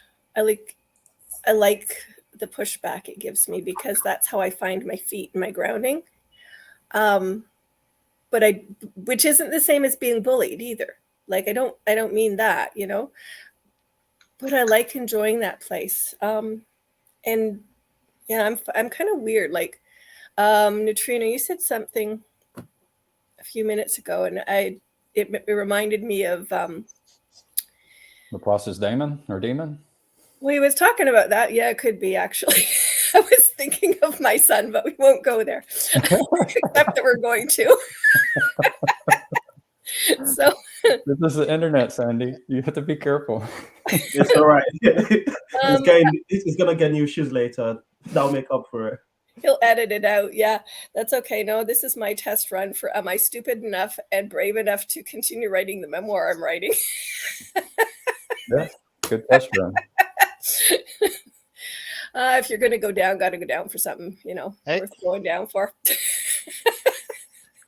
So in terms of math, sounded very more clearish. oh, let's see. What did she say? I know she's saying something. I'll have to go back and watch it later. See if she's analyzing me any better than anybody else is. So with math, I've talked a lot about language and linguistics and stuff, which I haven't studied but have lived because of the autism and deafness combined, right? And then, yeah. Oh, hell, I'm not changing my insurance for anything, whatever. So I had my thyroid out a few years ago. And I went through all the process of sort of some follow-up on it and got referred back to who I'm seeing local, who looked at me and went, "You didn't really have to do that. Why did you do that?" And I said, "Do you mind weird? I mean, like, does this have to be a logical conversation?" He went, "No, I don't mind any answers." And I said, "Okay." I had it out because I know how to do basic math and I trust my son. And he was freaking out for like several months, telling me I had 3 bad white lumps in my throat and he was scared I was going to die. And I went through all the tests. And eventually I had this one giant thing on the vocal cord here. Came back benign, but it was irritating. Knew I was getting half the thyroid taken out, but I kept replaying and replaying because he kept saying it.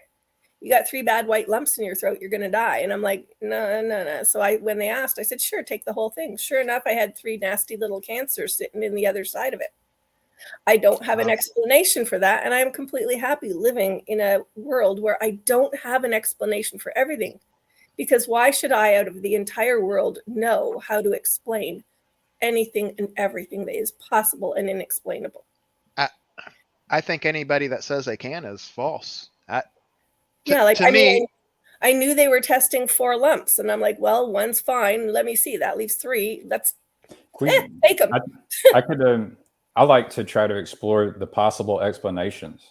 So it's not like one explanation would be the right one, but perhaps there's many explanations that are plausible, right? And so that's what I like to do, because it's actually how I set goals for 10 and 20 years in the future and then accomplish my goals. And I'm pretty good at it, right? And I'm actually bring value to companies whenever, there's a problem and I can think of the explanations for that problem and maybe weigh them according to what I think they would be. And I can start investigating the one that's most likely. And I'm really good at that, right? So, don't disregard the people who can do the explanations. But I do want to know what Neutrino was going to say, but I'm curious also, what would you have done if that was you with that kid? Both of those things. So I don't know. I'm hesitant to even speculate on what I would do in that situation. I mean, I don't know your son. I don't know your relationship with your son, and a lot of that would matter. But as far as I kind of look at it, if you take all that math and science and reason and logic and all that stuff, merge it all together, you have a very lovely spreadsheet that doesn't make any sense unless it has a story.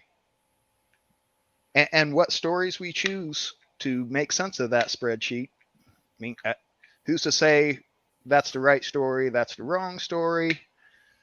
How should you interact with that spreadsheet? I mean, that's the stuff that's beyond logic and reason. That I don't know. You can call that whatever you want. I don't want to argue about it with you, but that's something else in my book. But I'm saying that right there is a story, though. Gavin missed powerful. It is beautiful opportunity to tell me how the background guys were typing badly into the scenario. The program that could be. I don't know. Yeah, I don't know either. I try to imagine the different ways that make sense based on my experience. And so I've had experiences other people haven't had. So that gives me some information that other people don't have. But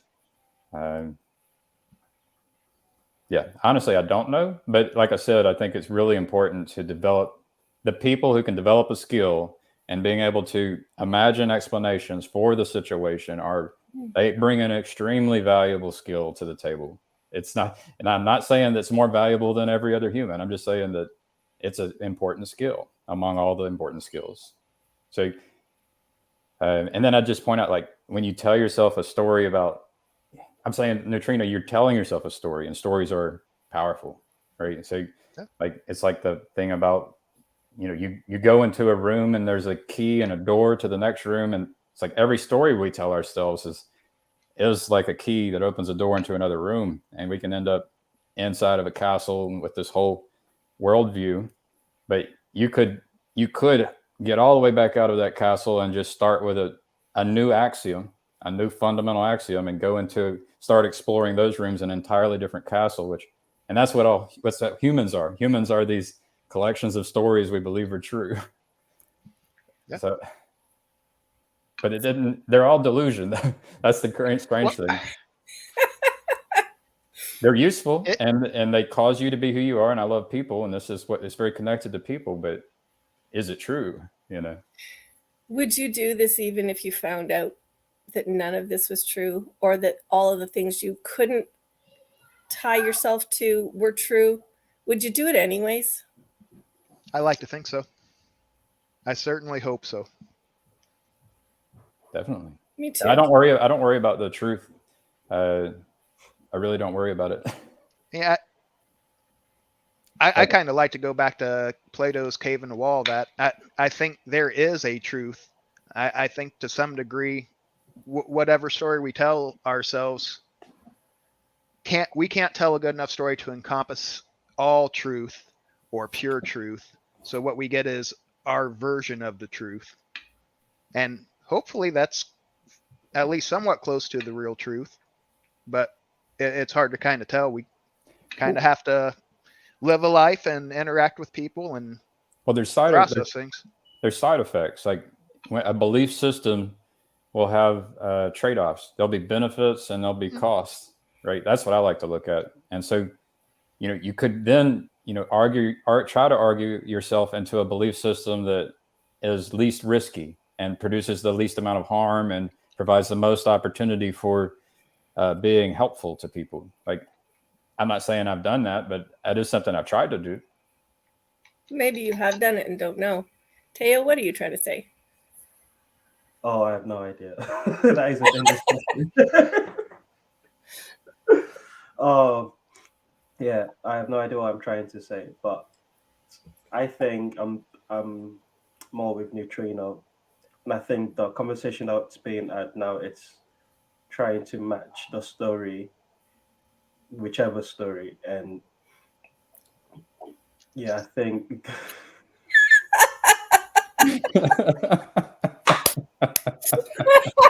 Yeah, you're completely right. I have to acknowledge that could be true. I don't know. That absolutely could be true. Oh, man. The problem is, if Claire's the genius she thinks she is, that how is she supposed to convince us, the dumb ones, that she's right? It's a very hard problem to be in which the genius. Oh, she's still backstage. That's hilarious. Yeah. She is backstage. That is hilarious. Now I'm starting to feel sorry for her. Well, it proves one point: you can influence from the front, you can influence from backstage. And this is life. Well, I mean, that was great. I had to put it forward because it is a real possibility that we are, what I know I'm making mistakes, right? And I think everyone is. So, Oh, one more check of the phone. Got to see if I'm heading out yet or not. Yeah, I need to kick off another performance test. Boom. Start.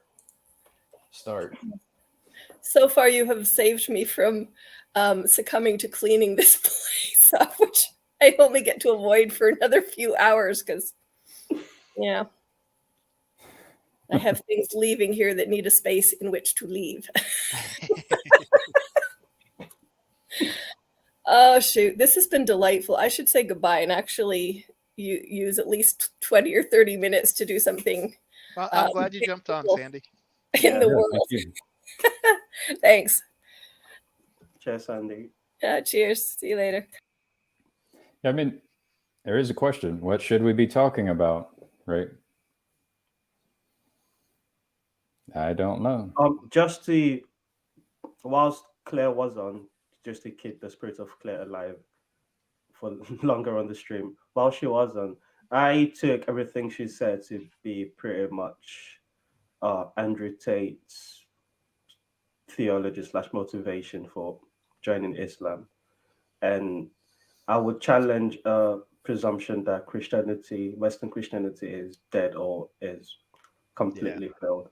There are still practicing Christians doing things, and the church has never been one to look like it's winning. When it looks like it's winning, it's usually not, and it's usually when the church looks dead that you should be most worried if you're against. Are you scared of anything that is happening in the world? Like, that's the first thing, is like the premise and assumption that Claire takes is the world is bad. I don't even accept that. Like, is the world bad? Like, how bad is the world? Well, I'll let Neutrino speak on that while I gather my thought. I mean, that's a struggle. That's something I really struggle with. Is that, in a lot of ways, I think whether I wired my brain myself this way with my software or it came hardwired, I have a negative perspective on a lot of things. I have an overactive threat detector, so I'm looking for threat. I'm seeing threat behind every corner a lot of times, and I at times struggle to balance that with it. The world's not falling apart. There is still good people in the world. They're keeping that perspective and not just going too far down one way. It is something I constantly struggle with. Here you go. So I worked with Jason Delport for over 2 years.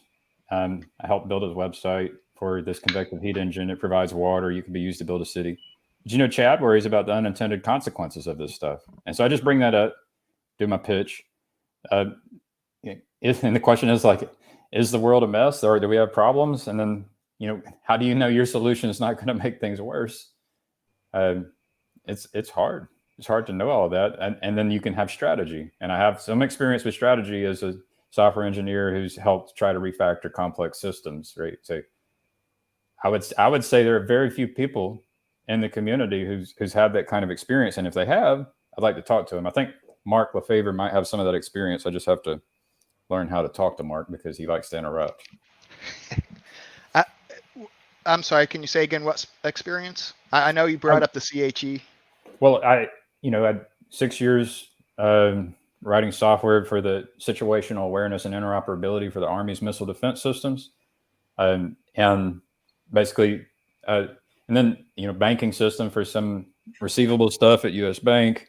And then the company I work with now connects with all these social media networks and can read, private messages, comments, reviews, all kinds, and it's pulling all of that into a system. Like, I'm not like the expert in the whole world, but I've got a lot of knowledge about complex systems and how you might go about trying to refactor complex systems and how size matters and how to scale systems. And so, it's dangerous just dropping in something. That's some pretty footage. Yeah, it is. Thank you. I'm going to stay muted because it's really noisy here and I have the bad mic. Well, enjoy the view. Yeah. Thank you. So the question I have, even if you think it's bad, then how do you fix it?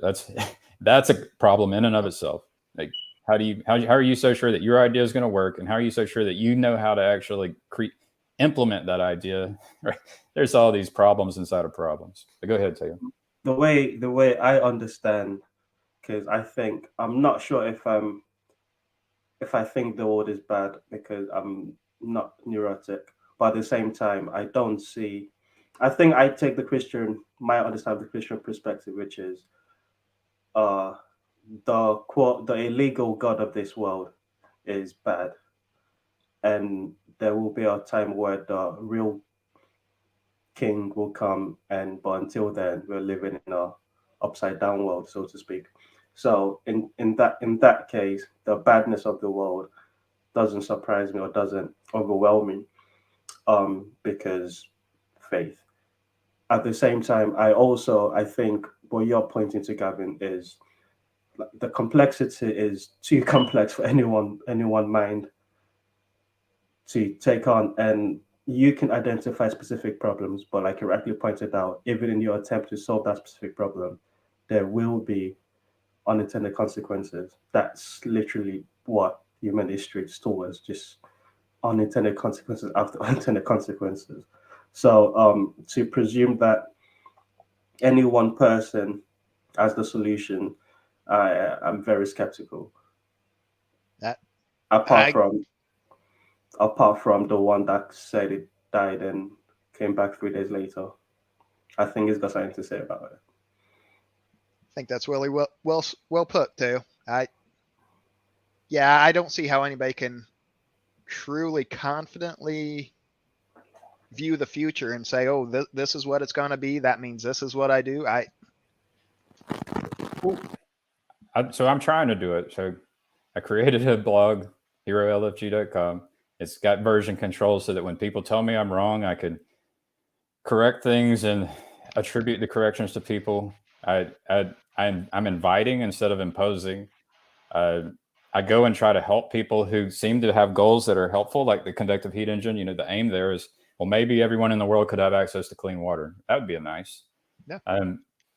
Maybe the device itself doesn't accomplish that goal, and maybe it does something bad in the process. I don't think so. And there are processes by which you do these things. So that's where I'm pointing at. There are people that have skills to be able to accomplish these kinds of goals, to solve these problems, and we don't put those people into positions of power and influence. Which problems? Any problem, or any significant problem where you want to, just take anything, education. How about the problem of picking one significant problem? Because that's another problem. Like trying to get people to agree on what to do. That's what we're talking about. It's not an easy thing because of tellers and reasons that this corner goes on about.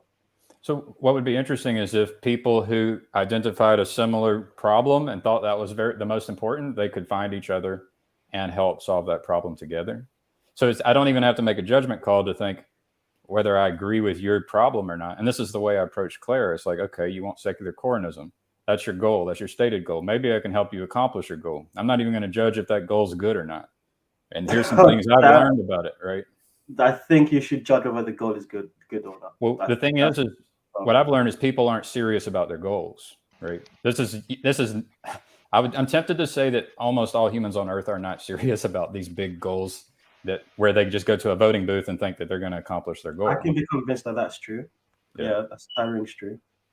And it's because it takes a lot of work, a lot of time and energy, and we'd rather enjoy ourselves and be comfortable.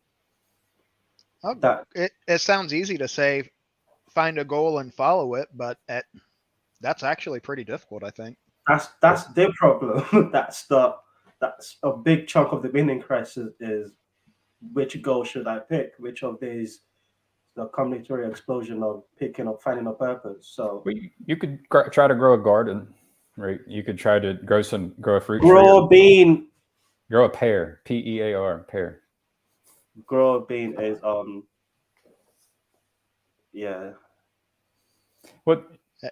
we should be practicing trying to do these intermediate goals, and then as we get good at that, we could learn how to try harder goals which require teams of people, right? Which I'm not disagreeing with you. I'm just pointing out the impossibility of that, as you know, because you've been living it, trying to get people to do things, and not an easy task. Well, I don't worry about it too much because I need to be a husband and a father and an employee, try to be a good neighbor. And there's other things I can continue to try to do at my local level. It's a lot to balance.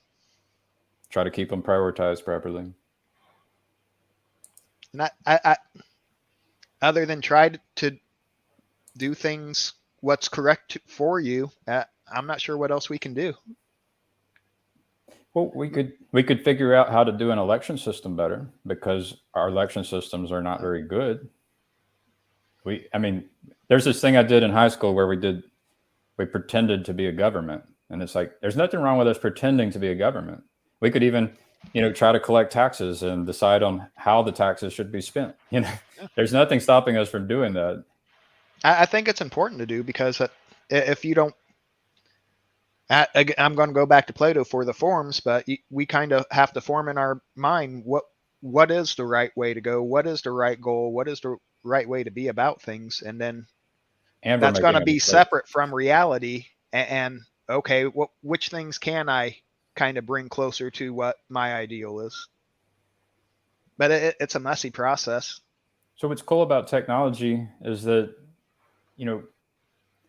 there's a lot of tools that can be created to help with this person's goal that will help with all people's goals, or anyone who's trying to accomplish a goal that is difficult and requires cooperation. Right? And that's the reason that we have so many products and companies that make so much money.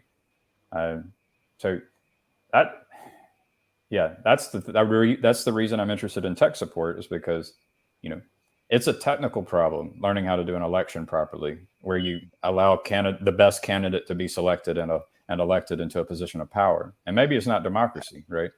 As we know it. I guess you lose me to some degree when you say the best this or the best that, because that's going to be pretty dependent from your frame of view and reference, I think. So right now we are not doing the best. That's an easy thing to agree with. No matter what we are doing, it will never be the best. Mm-hmm. And so therefore we should always be trying to do error correction, right? Okay. And we should be able to identify objectives which are measurable, such that we can make sure that we're improving. And so that's the thing about a goal, is that it will have objectives, like key measurements that you can use to then measure how well you're accomplishing your goals. But you'll never be perfect, but there should be improvement and progress, and some rate of progress. These are mathematical terms. Mm-hmm. Like, this is scientific terms, but we don't do science. We don't do political science. There's no laboratory where we get to do political science. But what I'm learning to do is to try to invite people to participate in a laboratory where we get to practice political science. Like, and we're kind of doing it. I was at the Just Chatting. Yeah, we are. We're kind of doing it. Like, what do you do when people attack you? What do you do when you feel attacked by someone? Right. So, yeah. As far as having kind of grand goals, what you said about taking that grand goal and breaking it down into smaller sections, I think is really important, at least for me, because I feel overwhelmed when I start looking grand narrative, big things, big projects, and it's like, oh, that's never going to work. I can never do that. But breaking it down to those smaller steps and tracking progress to keep you on that right path, I think sounds really good. Yeah. Yeah, you can break down. That's one thing you do in software engineering on large projects, is you have to break it all down into all the smaller pieces that interact together.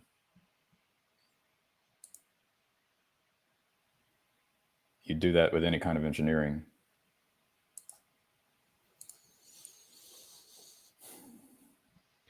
So what's your favorite U.S. soccer team, Teo? U.S. I mean, there's a ball that's black and white and they kick it around. I can call that soccer, can I? I think you can call it soccer. I don't have a favorite soccer team, but I've got a favorite football team though.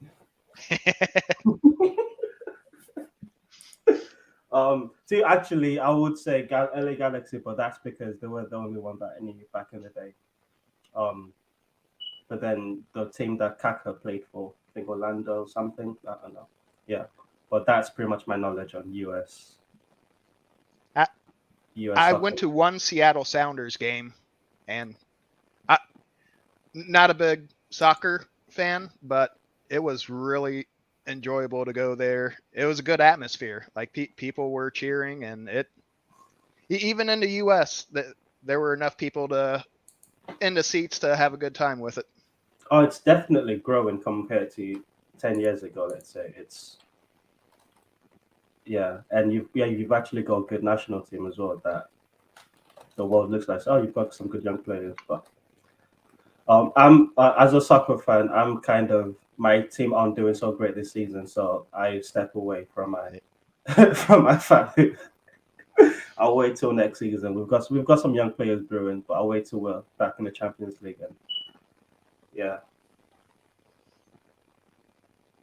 Sorry if I sidetracked that too much, Gavin. No. That popped in my head, and I saw one to throw that one to Teo.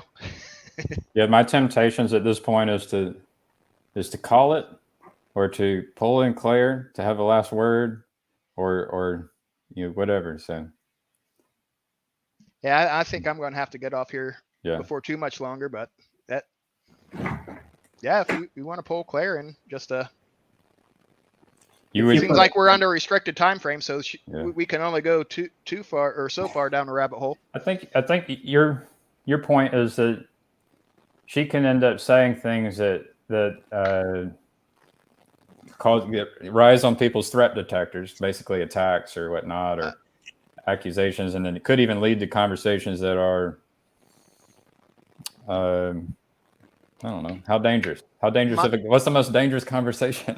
Well, my view is that I think Claire does have an agenda. I think Claire is intelligent enough that what she says is her agenda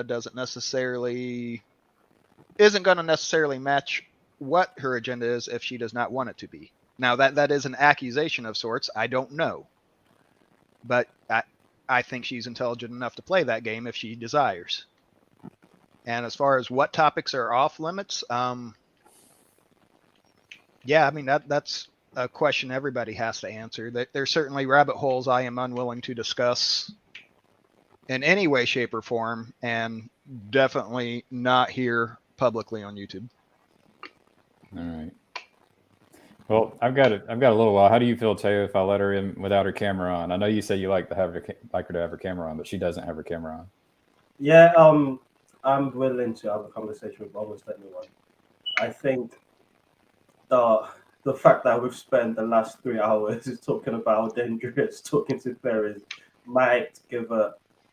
she might know that she's not welcome under normal circumstances. So I feel like we'll be right to bring her on to let her out at least. All right. I'll speak for mine. There she is. Hello, Claire. Welcome back. Thank you for having me back. You baked me up into this super villain, this Marvel super villain. Thank you. It would be I would feel pretty intoxicated if somebody was giving me all that power. Golly. So crazy. You're wearing a mask in your picture here too? Yeah, that's a way to make it a super villain. You've got a ninja costume. Yeah, it is triggering, but I thought since I am selling a form of his Claire, I have to ask about the swastika pictures. What is that? Well, as you know, I have been active in politics, and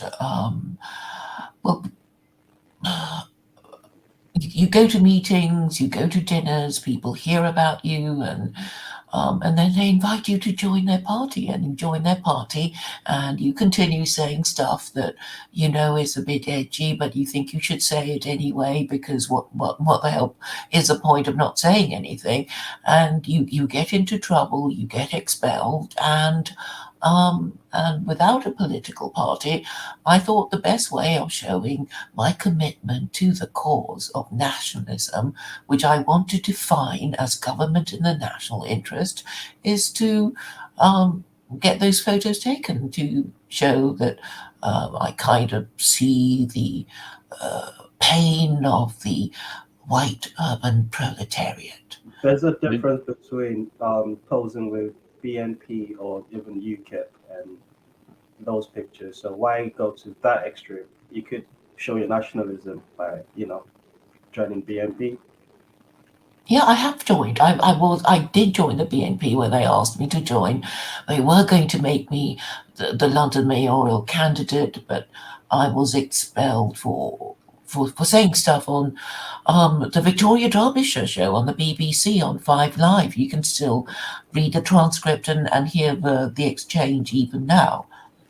So I mean, I never claimed to be from the party, but everybody was a little upset at me because a lot of BNP members are claiming disability benefit, and they didn't like what I said. So they expelled me, and somebody up north who was ethno-nationalist wanted to become civic nationalist and wanted to win the local election as parish as local councillor, and he thought parading me as his well, not exactly running mate, but his political associate would help his chances. I knew he had that flag. I did make a point of having it taken because, well, it seemed a once in a lifetime opportunity to make the point about nationalism. I mean, I just thought people would say, would ask me questions about it, like, why did you do it? Do you really hate Jews, etc.? And I thought, well, just because I've been photographed near that flag doesn't mean that I'm a Nazi. I've never said anything anti-Semitic. I don't really hate Jews, but obviously to get the attention of the white urban proletariat, I had to in some way visually signal to them that I get what they are trying to say about immigration, which actually doesn't just concern only white people. It concerns, all the immigrants already here wondering what the hell is going on. That's How do true. you feel? Go on, Trina. I question how representative that is of the white proletariat in England or the U.S. But I'm glad I have would like to Neutrino ask and you, Teo here. I just have to say that. I'm glad I have both of you guys here to help me with these questions to clear. If you take all the things that you likely feel accused of right now from the past few hours, do you worry about maybe you're vulnerable to some of those groups if you're playing with heavy hitters like that? How do you keep yourself from being captured by such ideology? Heavy hitters? They're not heavy hitters at all. They're actually, well, I mean, I would say low education, low status, low information, and more intelligence and sinning. I mean, they use the symbolism, as a way of expressing hatred. I would like to withdraw heavy hitters and just your relationship with those that may want to steer you their direction, not your direction. Well, anti-Semitism is pretty general. If you know white people, they'll always say something a bit snide about Jews, and it's sort of endemic and a feature of Christian Europe. If you read The Merchant of Venice, and that didn't happen to my family. Just to clarify, I didn't hear snide things about Jews when I was growing up. So, well, everybody does, don't they? I mean, I did. Yeah. And you don't want to be demonized as a Nazi, but it's kind of almost a habit of speech. It's in literature, it's in Dickens, it's in Agatha Christie, which they're going to censor now. So maybe I was privileged. Maybe I was privileged. Sorry. Yeah, I'm very curious to like how you've taken all this, the last 2 hours of stream and all of the opposition you're seemingly facing, and your reaction to it isn't of someone that's clearly it's not new to you. What's the goal? Because Gavin wanted to have a conversation with you to find out what your goal is, and now he could help because that's what Gavin does with everyone. But clearly, there are a number of parties that are protective of Gavin, that are suspicious of your goals, to say the least. How do you speak to those accusations? Well, I mean, obviously, most people, most white people, to be are anti-Semites and Islamophobes. So when things go wrong, they blame. Okay. Most. I said most. I didn't say all. Quite a lot of people. Most isn't even fair. You can say many, but I wouldn't say. Okay. Oh, all right. I'll say many. Or I'd say most people who get upset about politics, they are triggered about Muslims, particularly in England, and also in America. I mean, 9/11 and all that kind of thing, and this is how they feel. I mean, this is something I've observed, And obviously, you don't like it. You don't want to say I'm wondering if Christianism this has failed. I'm wondering if this stereotype is like in your mind, or if you're using the stereotype like and as a part of like a communications tactic. But you're stereotyping, and I don't like stereotyping. Like when you say most, I would prefer you say many. I've corrected myself. I said many. But you didn't. You didn't. I would say most. It'd be because of my associates. Yeah, you have to realize that yeah. Your associates might not be the best representation of white people. Exactly. but I'm glad we've cleared that up. Oh man. But it is a feature of Christian Europe, and also America. People do feel a bit. Tribalism, isn't it? Pardon? I mean, it's tribalism, isn't it? As far as every community, those of the community are insiders. Those outside the communities are outsiders. Well, I think it's really more a class problem because in China during the Cultural Revolution, they didn't really have any Jews to speak of, but they targeted the elites, and if most Jews are middle class or upper middle class or mixed up with the elites. Another most. I'm just saying, we need to count the most every time you say most. I'm just going to have a problem every time you say most. Nervous. I mean, I'm not inciting hatred. We're just explaining, that's a very Marxist framework, wouldn't you say? Well, I think the generalization holds. I mean, but the fact that you're also triggered by, the choice of my words is quite telling. I mean, you say them confidently. You say them confidently. I have a problem when people say because of my experience. I mean, there's a veiled accusation in just the manner of speech you're choosing with the words you're choosing to use. Well, okay, if the cap fits, and wear it, but I wasn't accusing anybody here in particular. Right. I'm just talking That's why I felt obligated about... to correct you with that most, because that to just let that fly means, oh yeah, I'm agreeing with most. I think this is kind of what Jacob's talking about as far as when you go off and you slip these little things in, it starts sounding very disingenuous. Yeah, and then I could be by association. It's like people might think that I agree with what you're saying. It's like I'm not agreeing. But anti-Semitism and Islamophobia is a problem. It is a political hot potato, isn't it? So I'm not, talking about something that we don't know what you're talking about. It was a political hot potato. I remember when it was, but at this current time, it doesn't appear to be as much of a political hot potato as it was. That's my perspective. Now, I don't pay attention to the news like everybody, but when I do, I see other issues and topics. I don't really see topics about Islam and wars in the Middle East. It seems like that just kind of is happening behind the scenes right now, all the wars in the Middle East and that kind of stuff. Well, I mean, it doesn't make much sense if you bomb the crap out of countries in the Middle East, and then and they come to the West, and and then they occasionally blow themselves up because they're not happy about things. I mean, it's just a crazy, unsustainable policy. But I'll agree with that. So it is about American foreign policy and triggering these acts of terrorism, and it should be discussed in an honest and open way. I mean, obviously, because it's religious, it's political, and politics triggers a lot of people. And I'm saying, here is the solution. The reason why things are going so badly as far as the government, as far as trust in the government by Westerners is concerned, is because you don't have a moral system, and your government is passing crazy. So why are things going?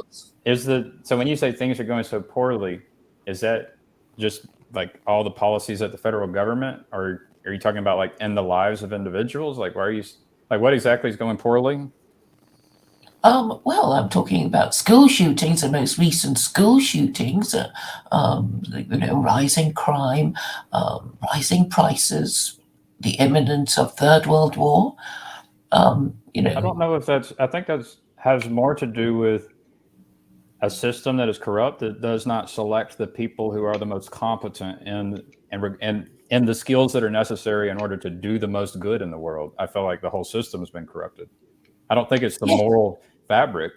I think it's just apathy and corruption.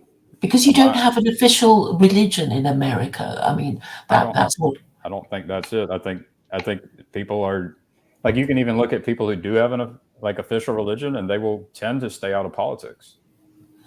Well, our official religion is a constitution. Yes, but people don't believe in it. But anyway, I mean, your I guess unofficial religion is a pursuit of happiness at the expense of others. And as far as Europeans are concerned, their unofficial religion is to obey the orders of Uncle Sam. And if Uncle Sam says bite on a grenade, they'll bite on a grenade because it's in the European interest to enjoy cheap energy, but because Uncle Sam says, "Go fight Ukraine, go attack, go fight Russia in Ukraine." Those last two ideas are interesting ideas. Like, I think those last two ideas are interesting ideas. We're probably at a point where we should do some closing comments. Claire, I do appreciate you coming on here, and just to kind of, I guess, give a little bit of credence to what you're saying. I've heard of stories of people in prison that find Islamic faith has saved their life, inspired them to be a better person, and all that structure is something that they really needed in their life and really valued, and it made them a much better person. Yeah. That alone, that's a good thing, and that's my 2 cents. All right. Yeah. Do you have any closing words, Claire? I'm just saying you need a moral system, whatever it is, because if you don't have a moral system, your ruling classes will just change the laws and exploit and abuse you, and you won't be able to say, hey, that's wrong, it's not in the official handbook, and you won't even be able to protect yourselves from each other, and that is really the purpose of religion or a moral system, which you don't have. And to give that idea just a little bit of support, it would be nice to elect people who have good morals. That I would put it that way, more so than we need an overarching moral system for everybody. We should elect moral people. Yeah, and nobody talks about morality, not even moral philosophers in the philosophy departments of good universities. They don't talk about things like that. They don't talk about wisdom. They don't talk about morality. They don't talk about good and evil. They only talk about, well, whatever rubbish they talk about. I think there are some interesting points in what you have to say. What do you have to say, Teo? We're going to close it pretty soon. Your mic is there. I think, Claire, you should visit a few churches. I think you'll find there are people having conversations that evolve around morality and wisdom and such. Maybe not culturally in the zeitgeist, but it's taking place, and I'm encouraged by what I see. I'm actually a cultural Christian, in the sense that I go to church more. Cultural Christian, secularist, Muslim. It's a lot of flags. I'm not really Muslim either. All right. All right, people. It was an interesting conversation, and y'all have a good day. Bye-bye. Thanks, guys. Bye.